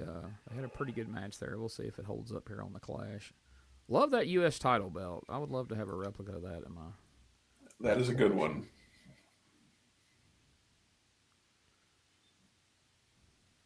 And there was a period of about, 3-4 years there where that was like Luger's belt. Like, yeah, he certainly had it a lot. Had it, or he would get it back fairly quickly when he lost it. Barry Windham had it for a little while, but Luger would get it back.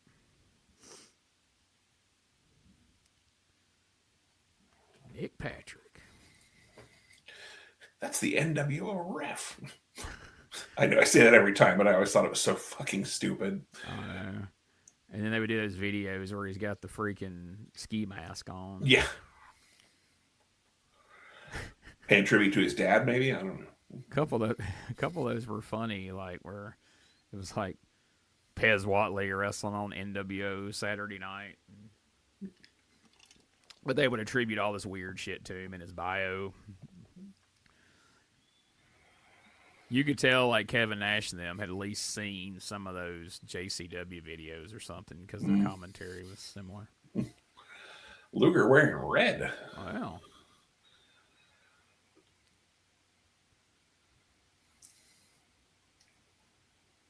How intense Jim Ross looks in the background back right? All of this. Like, nothing's really happening. Why is he that? Looks like he and Gordon are looking at a Playboy or something. Gordon's like, take it down a notch, Tiger. Yeah, right.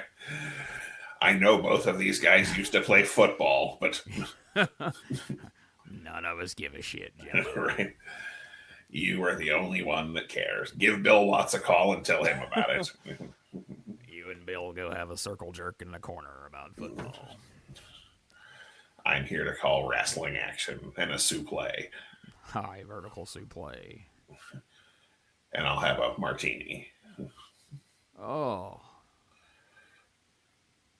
Luger with the knee to the guts. Luger, you could always see he opened his hand on his punch right as he landed it. It just looked like a oversold slap or something. Maybe he was getting ready to say something and was trying to get in that L position. And oh, hey. Damn. Lots of crisscross action. Whoa. Not the band, but they say jump.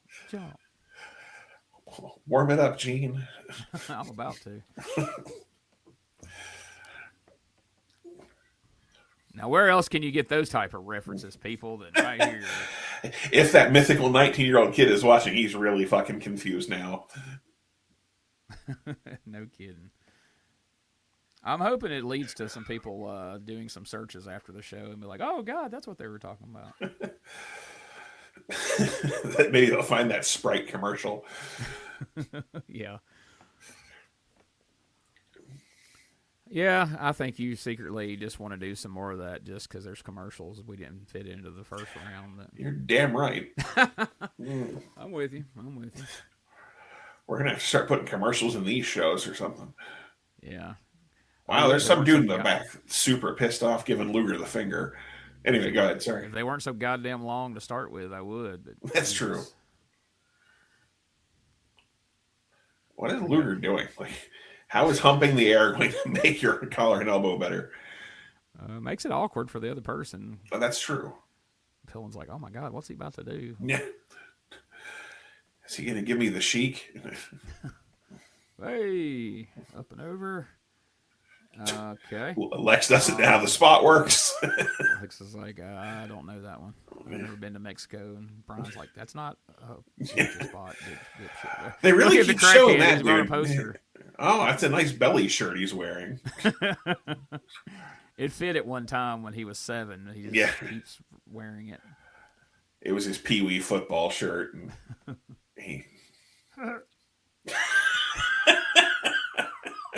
Hey, Cherry! How's that for a reference? Connect the dots, la la la. Today's secret word is kayfabe. Every time you hear it, scream real loud. Oh, shit. Oh, wow. The secret word for today is I quit. He said I quit. He said I quit. What the fuck are you doing, Gordon?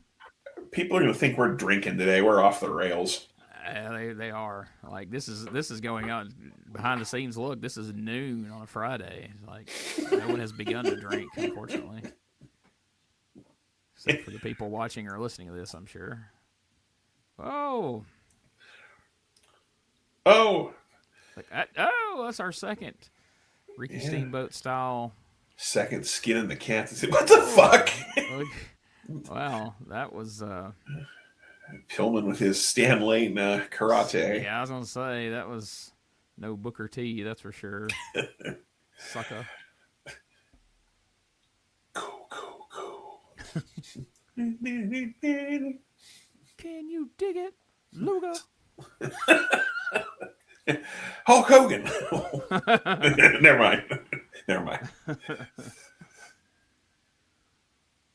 I was in Tupelo there live, and that was from they recorded that in the back, or not recorded it. It was coming alive from the back over the screen.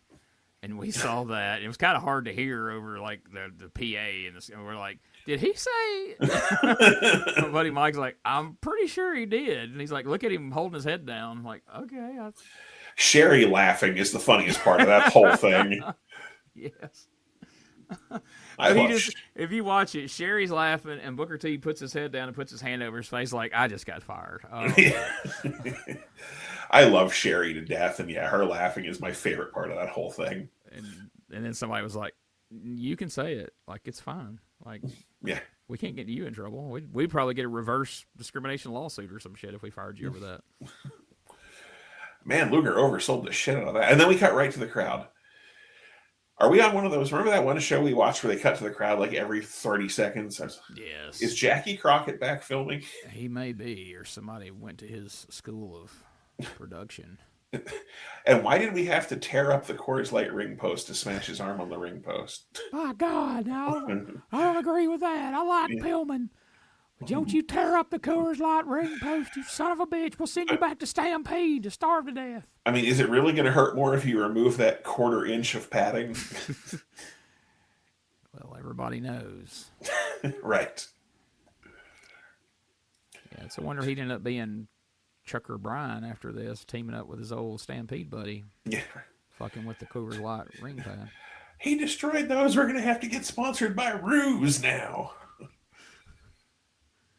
I don't know why it popped in my head a minute ago when we was talking about the Booker T promo. Of like 3 weeks later, Seb was like, hey, I heard this thing in a Booker T promo I'd like to use tonight. They're like, no, Randy, you can't say it. Well, he got away with it. Why can he say it and I can't? I'm the Macho Man. Yeah. I'm going to call DDP that.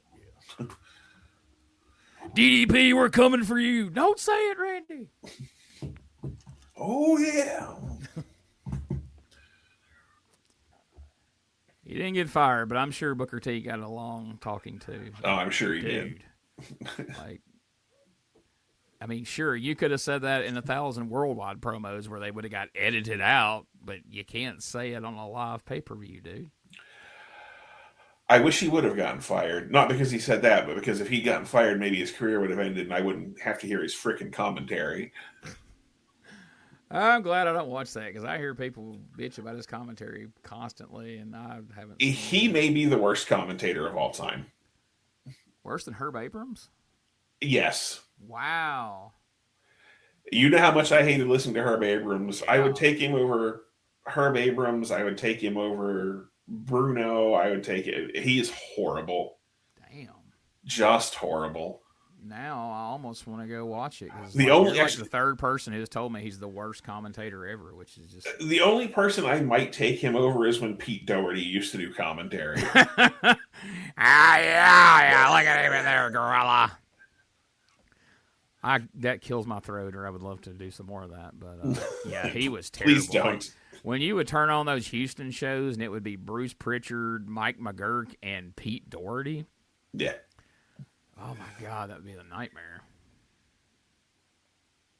There's some of those shows, like I'll be just scrolling around, used to, looking for an old, like, you know, arena show like that to watch, and as soon as I heard his voice, like, nope. Not this one. If I heard him or Superstar Billy Graham, I am out. Well, you don't want to hear the Superstar, baby? I can barely watch SummerSlam 88 because of that. I mean, I liked him in promos and shit, but him doing commentary for a whole show, I'm out. But by the same token, I fucking love Roddy Piper, one of my all-time favorite people. But them 2 or 3 pay-per-views he did, it's rough to get through, dude. I did not enjoy him on commentary for pay-per-views at all. Are we getting a count out?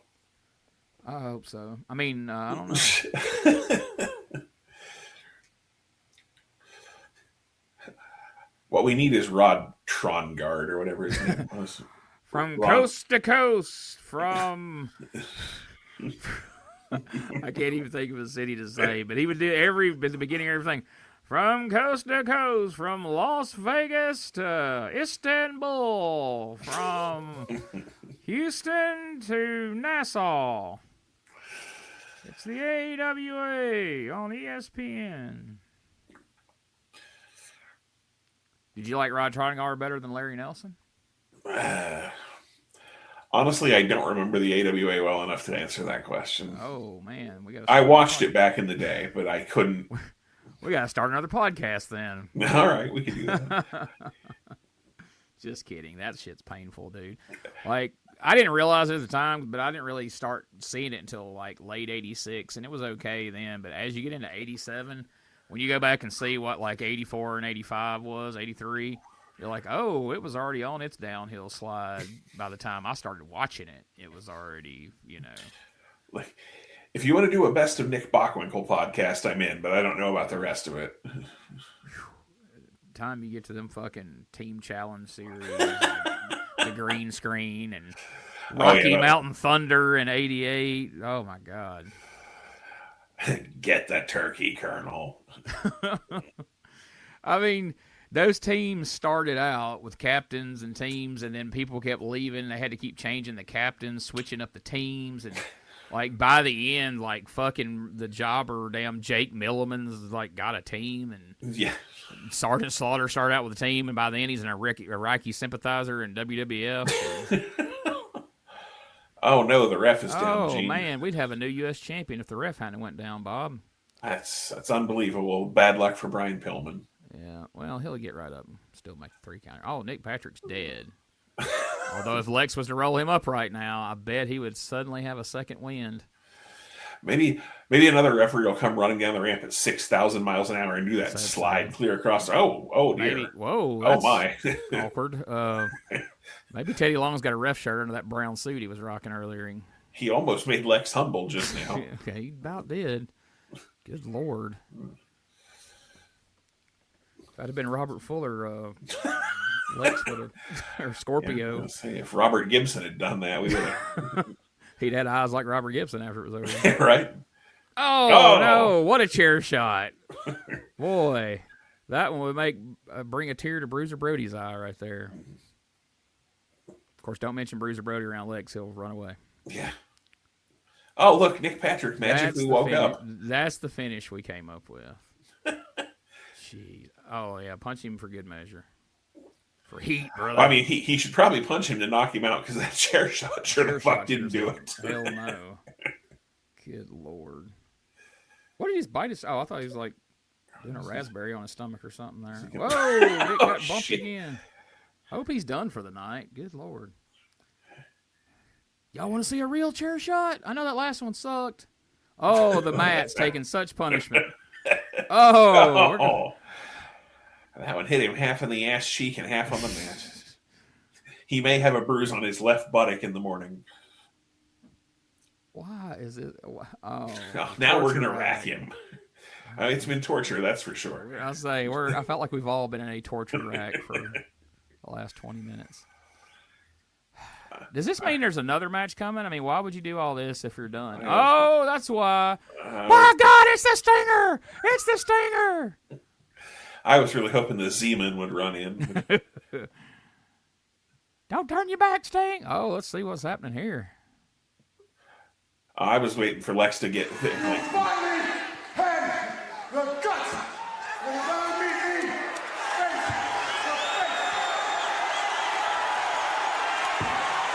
Let's open a gym together. Because we used to be friends, I've overlooked what an arrogant snuthead you turned Oh, out to no. be. And guess what, pal? I should You have beat just that. walked right over the line. Oh! The ultimate insult. He rips off his shirt. He is ready for action. The Stinger is ready. Luger was slapped. That's the ultimate insult. The crowd wants it. The ultimate insult. Now the most popular wrestler of the year. Is the slap the ultimate insult or is Snothead the ultimate insult? I mean, that's... They're both pretty insulting. They are. You snothead. Oh, don't you call me that, Gene. I'll slap you. I'll not really hit you with a chair. I'll imply, like, I'm going to swing this chair and let's all pretend I hit him with it, okay? Are we all in agreement? Hey, it hit his left butt cheek pretty hard. Yeah.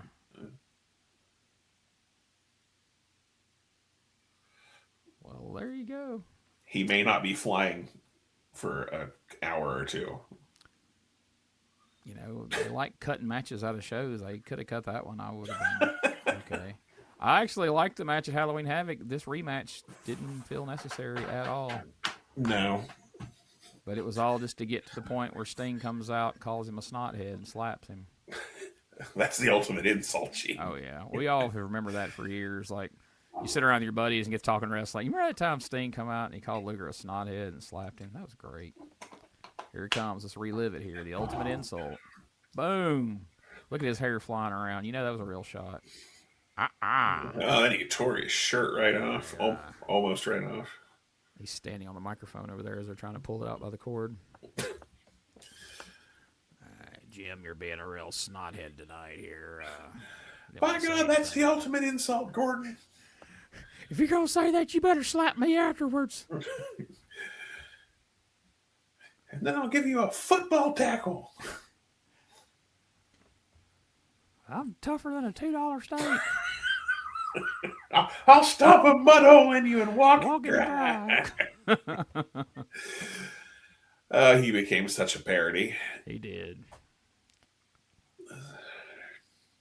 God, let's hear from Flair one more. Do we have to? In front of thousands of people who have come out to see the National Wrestling Alliance live and in color, the premier athletes in what we know to be the greatest sport in the world are here tonight, and Troy, New York, is on fire.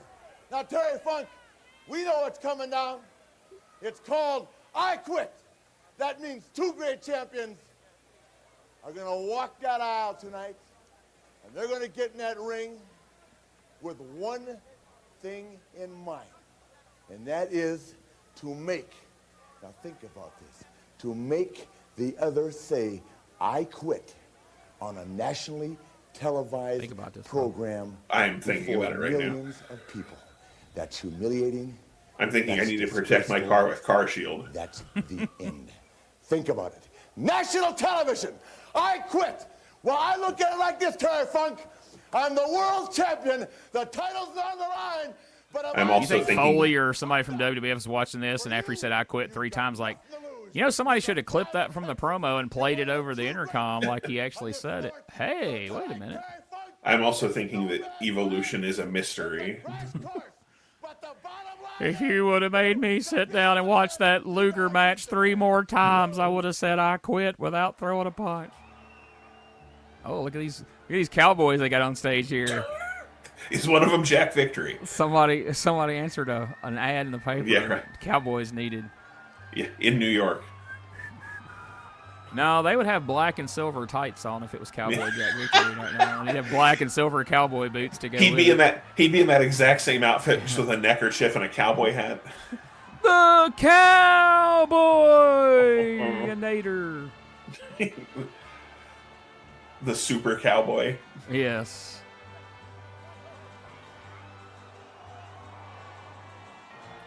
Oh, Gary went and put his suit on. He took off his... So at some point, just like Mr. Rogers, he sat down and changed took off clothes his and sweater. shoes back there. That should have been the promo. Terry Funk's talking as Gary's changing his sweater and his... He could have been like, hello, neighbor. Hello, neighbor. It's a beautiful day in the neighborhood. A beautiful day for an I Quit match, brother. We're going to take Ricky Flair to Imagination Land.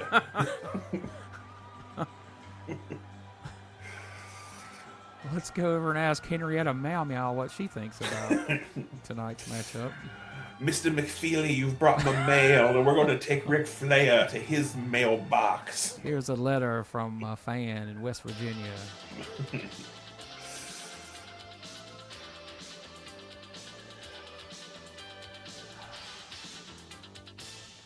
God damn it. If we get another player promo before this match. It wouldn't surprise me. Because you have to say the same thing 46 times. Let's hear from Ric Flair before he comes to the ring, Gordon. Yeah, we have to. Okay. Woo, I quit, woo. Limousines, woo. Car Shield, woo. Jet flying, car shield buying. Lottery ticket peddling son of a gun.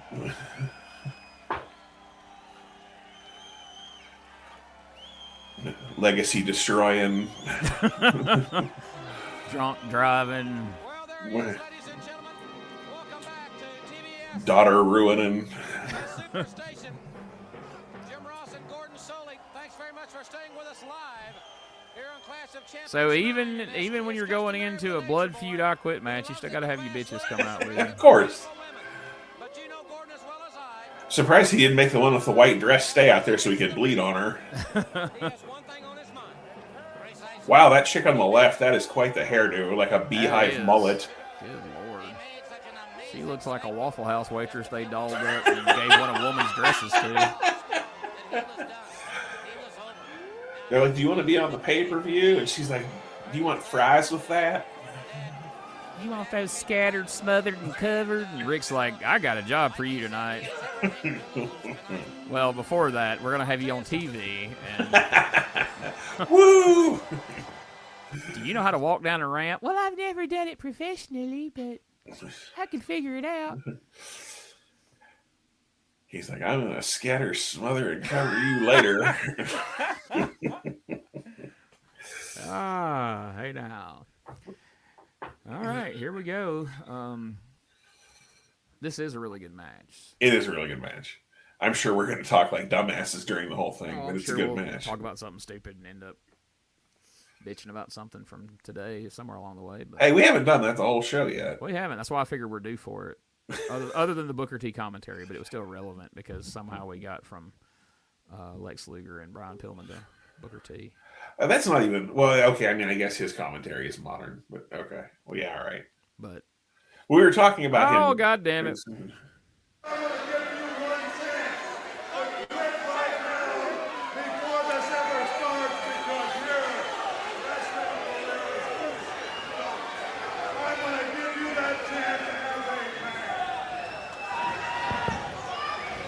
Well, Flair, he might as well save his breath because Flair is not going to walk away from this or any other fight.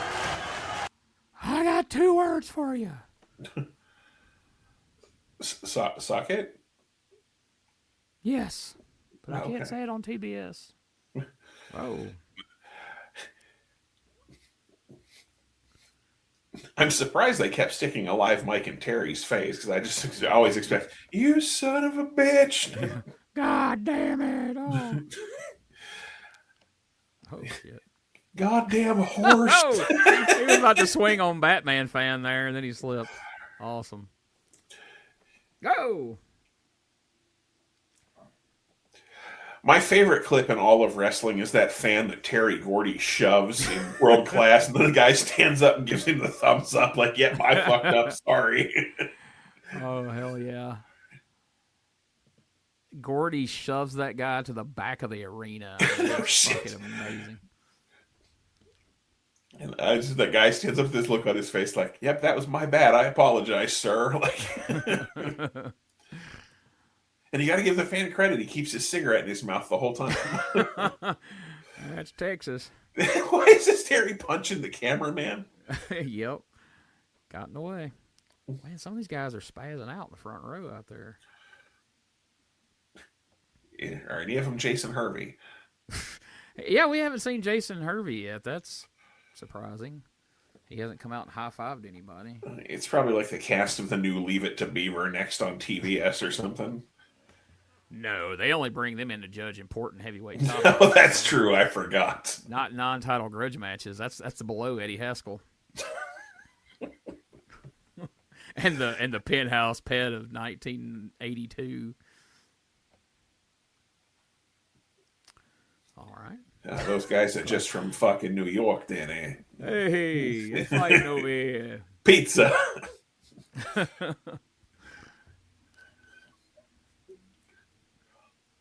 Oh. Look at this. They did a good job with this match, making it seem like they legitimately wanted to fucking kill each other. Exactly. It doesn't... I that's hate when there's like a blood feud and we just lock up. Yeah, I was going to say, you want me to bitch about modern wrestling? That's like all these guys are supposedly have blood feuds with each other, and then they immediately go into a fucking collar and elbow tie up and exchange holds for the first 10 minutes. Yep. But I did it in old wrestling too, so I guess I can't. Yeah, there were totally times pin that on modern wrestling. There was a lot of times that got done and it just took me out of it. But they did good going right into fighting. which, I mean, Terry Funk could have a match with a jobber and go right like that's true. She probably had to say, hey, we need to lock up and wrestle tonight. Why? That's gay. What if instead I do a backflip over the top rope and then hit the guardrail and flip backwards over it? We lock up, but when you shove me off, instead of going in the corner, I'll flip backwards over the top rope, fall on the announce table, I'll kick JR in the head, knock over his Coors Light, and then call his mother a whore. And then I'll call Bob Armstrong's mistress a whore. And then we'll call the rest in the ring.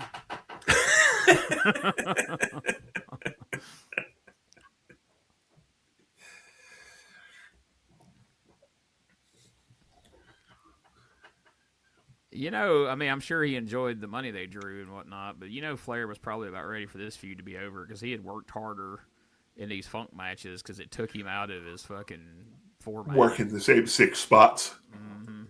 Oh, shit, excuse me. Yeah, no, you're absolutely right. He's probably ready to go back to working with Luger or somebody that... Because, I mean, I'm sure he was on just a complete autopilot all those years of just doing that same... Yeah. He's got the microphone. Oh.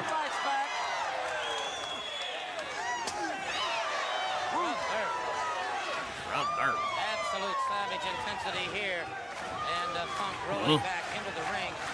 His dad, of course, is the king of the Texas death matches. Hey! Flair has a flair for Funk with the LJN attached. Well, with both the hat and the branding iron. That's hell yeah. That's worth some money. Walking around with that strapped to a poster. Fucking sign. I've got Funk, but the hat and the branding iron are long gone. Yeah, that's another thing I look for at toy shows. I'd like to find I know I'm never going to find the hat and the branding iron, but if I can find a loose Funk that didn't beat all the shit, I'd love to have one, because the one I have is beat up pretty bad. Yeah, mine is too. It's the one I had as a kid. Do you say it? Bob trying to make Flair give it up. You talk about taking you right inside the ring. We're doing it here. You ain't sucking dog. Say it. I said say it. So, something I've always wondered, maybe you'll have an answer to this. I don't know what an egg-sucking dog is. Is egg-sucking dog a phrase coined by Terry Funk specifically, or is there a time in history where that was a thing that people said about people?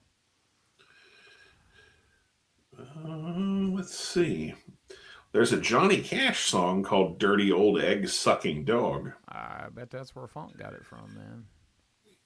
An egg-sucking dog is a southern U.S. phrase for a worthless, untrustworthy, or incorrigible person. Someone with an unbreakable bad habit, originating from farm dogs that steal and eat chicken eggs. Okay. That's what I was wondering. Like, I got the gist of what they were getting at, but like I want to know the origin of how that became a thing. But that makes sense, I guess. The sucking's still a little specific, but egg-sucking dog. I just wondered, because used to the term yellow was a big thing. I didn't know if egg-sucking dog was just like something everybody said back in the olden days. Oh, I look remember at that guy. He is hype, dude. Like, chick in the damn Canadian tuxedo back there, just denimed out from head to toe.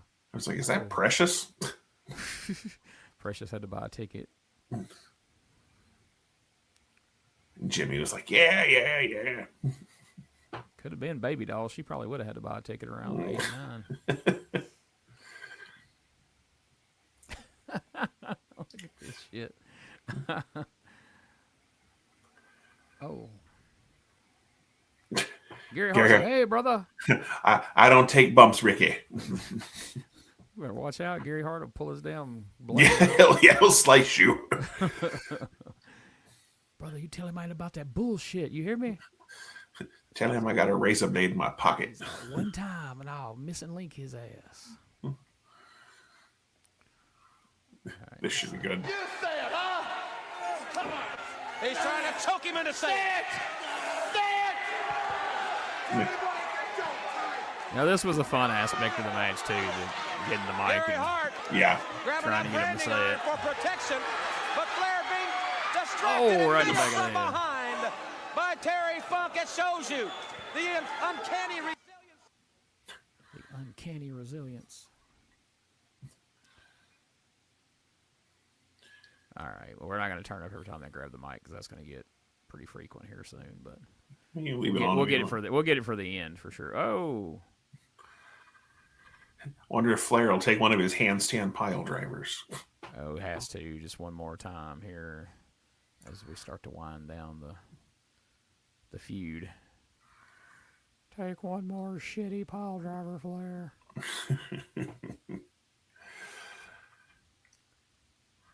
And then I'm going to go film Roadhouse. And I'm going to go ahead and... Go ahead. Yeah, you got me. Go ahead and get the fuck out of here. I'll come back and do play-by-play commentary. I liked Funk, but much like Roddy Piper, I didn't always love him being... Like, if he was sitting on a match or so, but, like, sometimes the whole show of it would get tedious. Come on. Come on, hook him. Don't give him a wedgie. You're taking this goddamn ball driver. All right, I got my hands secured on your feet. It's time. God, that is the worst looking pile driver of all time. Jeez. Luger's chair shot looked more dangerous than that. Right? Did you not see the pile driver Rick Steiner took earlier? Yeah. And Spivey's like, top that, Funk. He's like, oh, God. Not with Flair. Hey, Flair, how about I pile drive you from the top rope through a table to the floor? What if I just go ahead and do a pile driver? I'm going to hook you and then pile drive you onto the top of the ring post, and we'll kind of fall off to the table down there. No way, pal! Woo. Ha ha!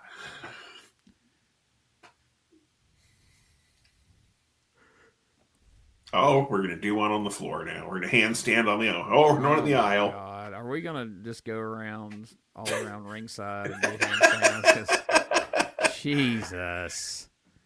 I mean, Flair fell a good 6 inches there. I mean, nothing about that. Looking at that, even the densest mark in the world can go, what was supposed to hurt about that? Like, right.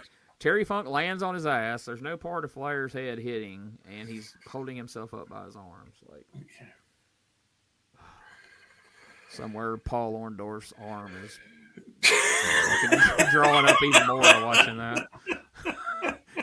Paul Orndorff's like, my arm's 2 inches shorter after that pile driver. That's horrible, Gene. You know, I always got to get one in. That I mean, horribly funny, but makes you go, oh, God, I can't believe you said that. I hadn't got one in yet, so we're running out of time.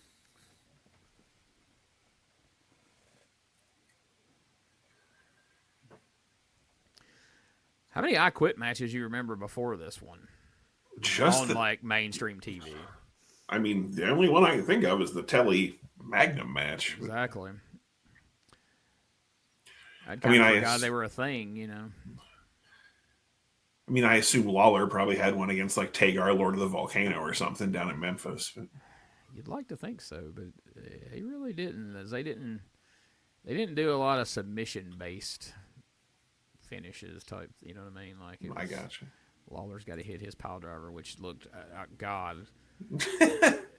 Lawler actually jumped with his like Orndorff, so there's no way Flair could have took a Lawler pile driver worth of shit. That's the thing I don't understand. Like, he takes a body slam on the frickin' floor, but he won't take the pile driver. I just don't get it. I don't know if you heard. He always kept it really quiet throughout his career, but he broke his neck in an airplane crash, so...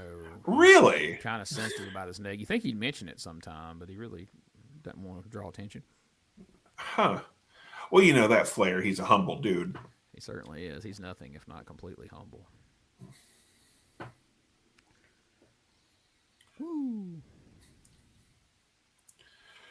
Woo.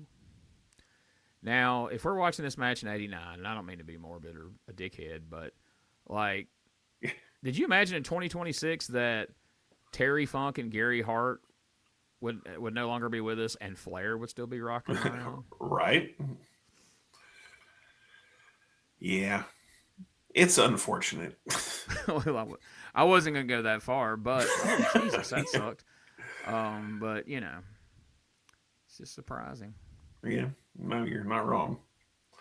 Oh, that was fun. It was like a slip and slide back when we were kids. Right into the chair face first. Slip and slide. Hey, there's a commercial we need to find, by the way.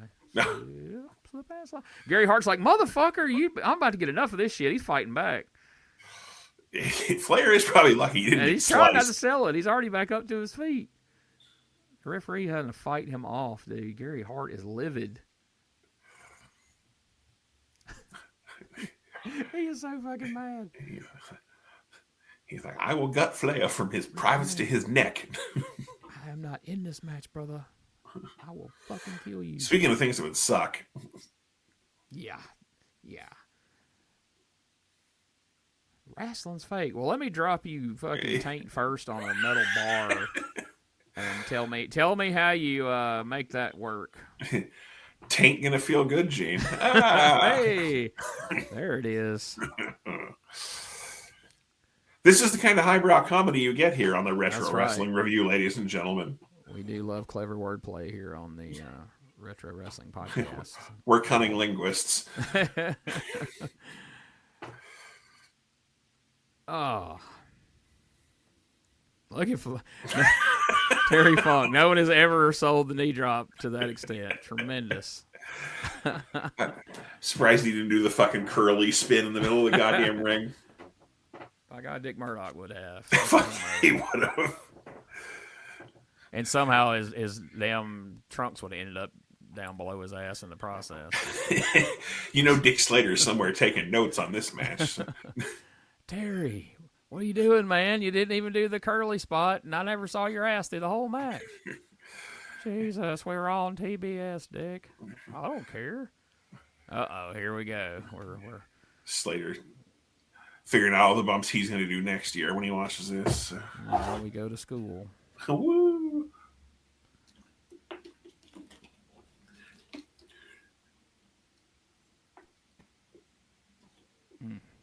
Terry Funk was good at like turning his legs in awkward ways that look like you were right. Yeah, he can turn himself to rubber. Yeah. And he was good at blading his ear. Yeah. I can't think that felt good. No. And you look at all this like punishment, like his legs, like you said, like rubber, and then you think ahead to Beyond the Mat where he's like, you know, the doctor's telling him like, there's no medical explanation for why you can walk right now. Like, you shouldn't be able to stand, and you're wrestling. Like, yeah. I'm moonsaulting, sir, as a matter of fact. All them times he tagged with Muda, he's like, Gary, I can do that. Oh, shit, brother. No, you can't, Terry. Watch me. Fine, WCW wouldn't let him do it for fine. I'll wait 5 or 6 years till I'm older and try it then. Yeah, they wouldn't let him do it for liability purposes. He gets to smoke him out and ask Cornette, "Can I do a moonsault?" Whatever. Can you? Yeah. Hey guys, Funk made a joke. He said he was going to do a moonsault tonight on Bullet Bob Armstrong. Like, can you imagine? Oh my God, goddamn! He just did a fucking moonsault on Bullet Bob Armstrong. Jesus Christ!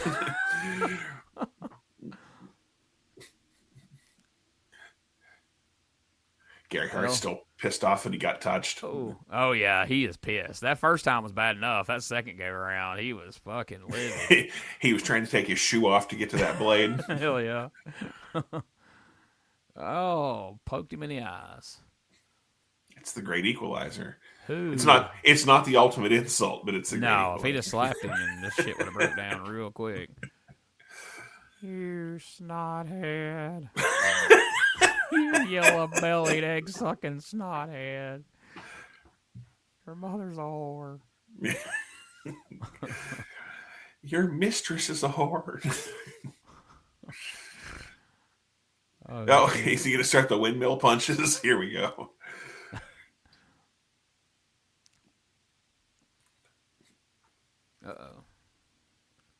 Oh no, Funk's in trouble. No, that's Gary Hart, not Sonny Ono. Oh. He's got the figure 4. My God, it's the figure fucking 4. The pain is intense. Never. He's got the figure 4. How much? Oh, God, never. Never. You can hear him say never. Yeah, we're liable to hear Lex. He's got that thing locked completely in. He's got it. Look at thing! Look at thing! Gordon, have you ever seen anybody last this long in a figure 4? It can be reversed. It can be reversed. But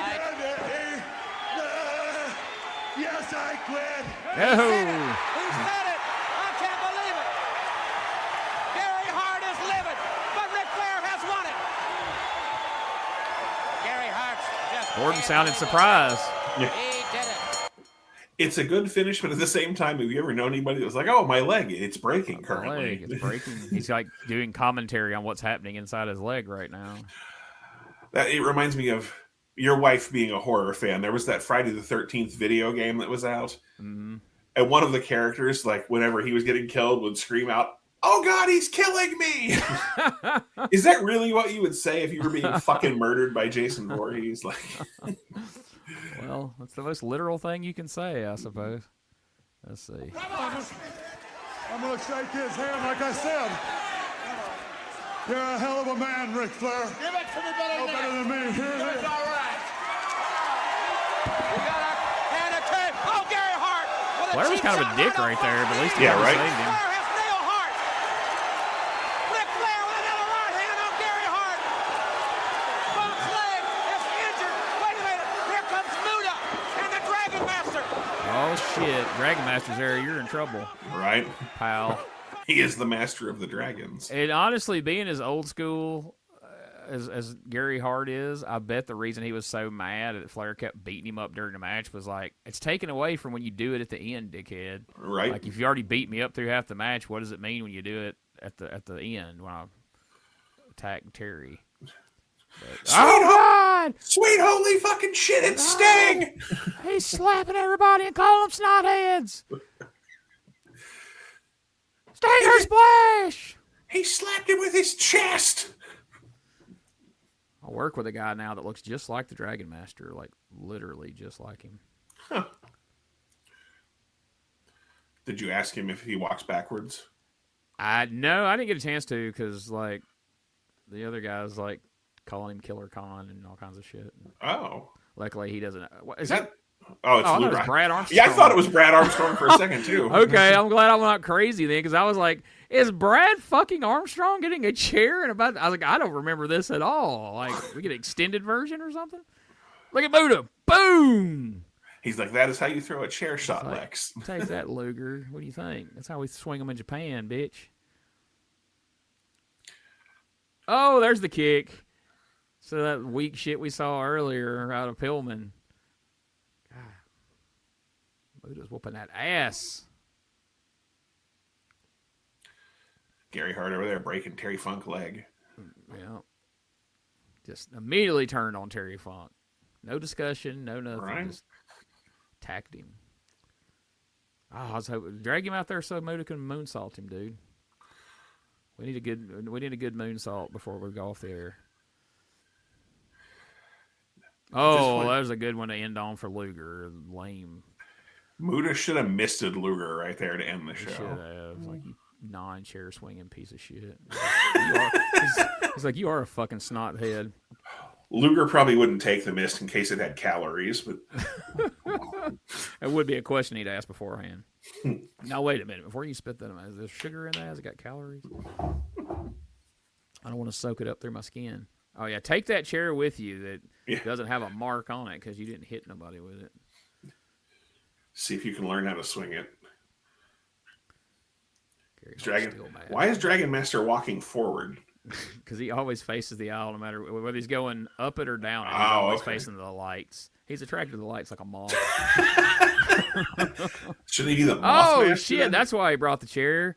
He's destroying the trophy, you son of a bitch. Well, he can hit the trophy with a chair, but not Pillman? That's from Pro Wrestling Illustrated, damn it. Bill Apter gave him that. I mean, Bill Apter paid like $18 or $19 for that. Exactly. You piece of shit. Now he's walking back. Well, no, never mind. He turned around. I mean, now he's going to take a piece of that trophy. That's the only trophy that Kendo Nagasaki ever got in his career, the piece he stole from Sting's trophy on Clash of the Champions. Now Apter's going to have to make up an interview with Earthquake himself instead of paying someone else to write it. Oh, my God. They call that kayfabe, Bob. It's not making up shit. Oh, I'm sorry. It's working. Al Perez fiddles while world class burns. Who do you think wrote that? That's a pretty good line there. Punk's down there. He went ahead and broke my leg. I bet his horse. I told y'all he was breaking my leg. You heard me. I tried to tell you. Why didn't you stop him? His horse is sick. Yeah, it's gonna be. He nailed him with a chair. Well, here you see the situation. Oh. Muda caught in the figure four. Sting There we go. had him, his I swear to man- God, I thought that was Brad Armstrong. It really did look I'm like- glad you saw that too, because Yeah, I was like, why the fuck is Brad Armstrong at ringside? Candyman's revenge, son. Yeah, right. Sting was bracing himself for that chair shot. Like, no need, dude. You're fine. My question is, what was Lex bracing for there? Were they going to tumble through the ropes together? Like, Muda's like, watch this. Boom! His wasn't that stuff either. They ain't swinging chairs over in Japan. Somebody took it away from him. Like, no, dude, just don't. Give him the old spin kick. Oh, you bitches! You didn't get it on camera. Speaking, we'll talk about it afterwards.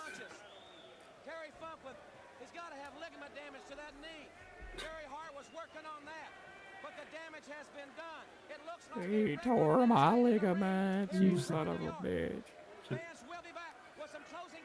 No, He tore my ACL, which I'm not even sure Luger can spell. We're not coming back for more comments. Let's. You don't want to hear what? It would probably be another Flair interview. Oh, I'm quite sure. Luger, Murder, woo! Next month, let's have a tournament for no fucking reason at Starrcade. Woo! Glad we built up all this heat at the end so we can have a fucking tournament where we just lock up and act like we've never met. And we'll do 20-minute time limits and have Muda do 3 jobs. Oh, that's a spoiler. But God, I'm not looking, dude. I mean, it's gonna be. That's fun, gonna be Gene. one. You better prepare yourself, folks. Like, I'm gonna warn you. And nobody, if you think we rambled now, it may get the least listens and downloads of anything we've ever done, but if you want to hear like some hot takes on current wrestling, and, some discussions about TV shows like fucking Dexter Landman or some shit or whatever we get sidetracked on, get ready because it is gonna be tough to stay on point when the same 4 wrestlers wrestle each other over and over, and the same 4 tag teams wrestle each other over and over. But at least your Samoans are going to be involved because of the Skyscrapers. But the sad thing is that would have been part of the fun part was watching the 3 other tag teams interact with the Skyscrapers because that was a fun match with the Steiners tonight. But it was. Before we dig, we've been making the mistake of talking about the show and then going into the questions, and then we've already kind of answered those. So I'm going to learn from my past mistakes. We're going to go right into that, and then we'll talk more if we need to. Okay. What was your least favorite part of Clash of the Champions New York Knockout? That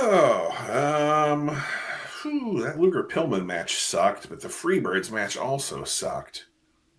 Good point. Who did the Freebirds even wrestle? I don't remember. Road Warriors. Yeah, that was pretty bad. I'm going to go with that so that you can pick the Luger match. Yeah, I think I've already made it very clear that I enjoy that match. Complete opposite of how I felt about the Halloween Havoc match. So yeah, that's pretty solid picks, I think. Yeah, I'll go with the Freebirds match because when the theme music is the best part of the match and it all just goes downhill from there, it's pretty bad. Bad Street USA goes off, and folks, remember now, we both picked different matches on a card that featured the dynamic dudes, and we didn't even consider that match because these other 2 matches were that annoying. Yeah, and I mean you got the Midnights carrying them, so. Yeah, those gloves though. I forgot about that brief stage of having a long glove on one arm that had a rainbow on it. I don't know whose choice that was. I don't know that we saw it more than that one time. I hope not. I'd like to think we did. I'd like to think they watched this back and went, No, that's not a good look. Most favorite part of this show. I mean, are we allowed to pick the main event, or are we making ourselves pick something else? I mean, you can, but I mean, I think that's kind of a gimme. I mean, you're free to you can pick anything you want. There's no rules. Probably the Spivey Driver '89. That was impressive, dude. Like, that was one of the most unsafe things I've ever seen in my life. Right? Like, people want to point out like that Gonzo bomb or whatever from Japan. Fuck that. Spivey Driver '89 was impressive. And the crazy part of it is, like, you want to think, all right, something went awry there. That wasn't the intention. But then he tried to do it to Scott 2 minutes later in the exact same way. Yeah, no, that was either a receipt or just Spivey being nuts. But I don't know. But folks, if you're only listening to this, if you don't watch anything else, either go to Patreon or just find this Clash of the Champions wherever you can find it these days. YouTube. Watch Sid's face through this entire match. I've never seen Sid Vicious look nervous. He looked nervous from as soon as this thing popped off and people were getting dropped on their heads and suplexed. Like, first, Spivey gets suplexed in the back of his head, and the camera panned around and you see Sid like, fuck. And then Spivey drops Rick on his head, and he's like, oh, God damn it, I don't want to tag in now. Yeah, like as soon as if you make a list of all the things Sid did and took in this match, what, 3 things? Right. I mean, it was almost a handicap match with Spivey. Yeah, like, and then he tags in and immediately gets back out of the ring like he doesn't want to be there. Yeah, it was spectacular. I would co-sign that, but just to be different, I'm going to say my most favorite part was the woman promo right before the Doom tag team match. Yeah, it was worth seeing doubly. It was. There's a couple things I really liked about it, but then they put that bar over it, and I'm like, oh my God, the production guy just became the biggest heel on the show. If it was Jackie Crockett, we're really gonna have more heat with him. Did Pat Patterson produce that promo? Pat's tryout with WCW in '89 that we didn't hear about. All right, the number 3 question. And this could be anybody for any reason. This is just strictly Bob's choice. Who's the MVP of this Clash of the Champions? Terry Funk. I mean, he had 2 good interviews leading up to the match. He sold like hell throughout the match, and then he goes and puts Flair over with a big handshake at the end. I mean, then he gets the shit kicked out of him further. Yeah. I can't disagree with that. I mean, I could pick a couple things just to have fun, but you know, I'm sure when they started this angle, there was probably a couple people like Terry Funk's. You know, he's hard to predict. What if he doesn't follow through? What if we get to the end of this and he won't put Flair over? What if he disappears off to Hollywood because somebody asked him to make a movie? But like you said, he shows up. He does everything that's asked him. I'm sure he probably did some off the wall shit along the way and said some things on TBS they didn't like, and, you know, tried to murder Rick with a bag and all that good stuff. Well, but in the end, you couldn't have asked anybody to put Flair over stronger after having a solid match on national television than what Terry Funk did right here at the New York Knockout. So, I like the Bash match, but, I mean, this is probably... or at least in the past, maybe. I don't know. I went back and watched a lot more stuff that I've never seen in the last 2 years. But in the past, this match was probably in like my top 10 like favorite matches. Mostly for Funk more than Flair, obviously. But right, it's good stuff. No, definitely. All right, so it'll be interesting to see where you fall on this one based on how you felt about Halloween Havoc.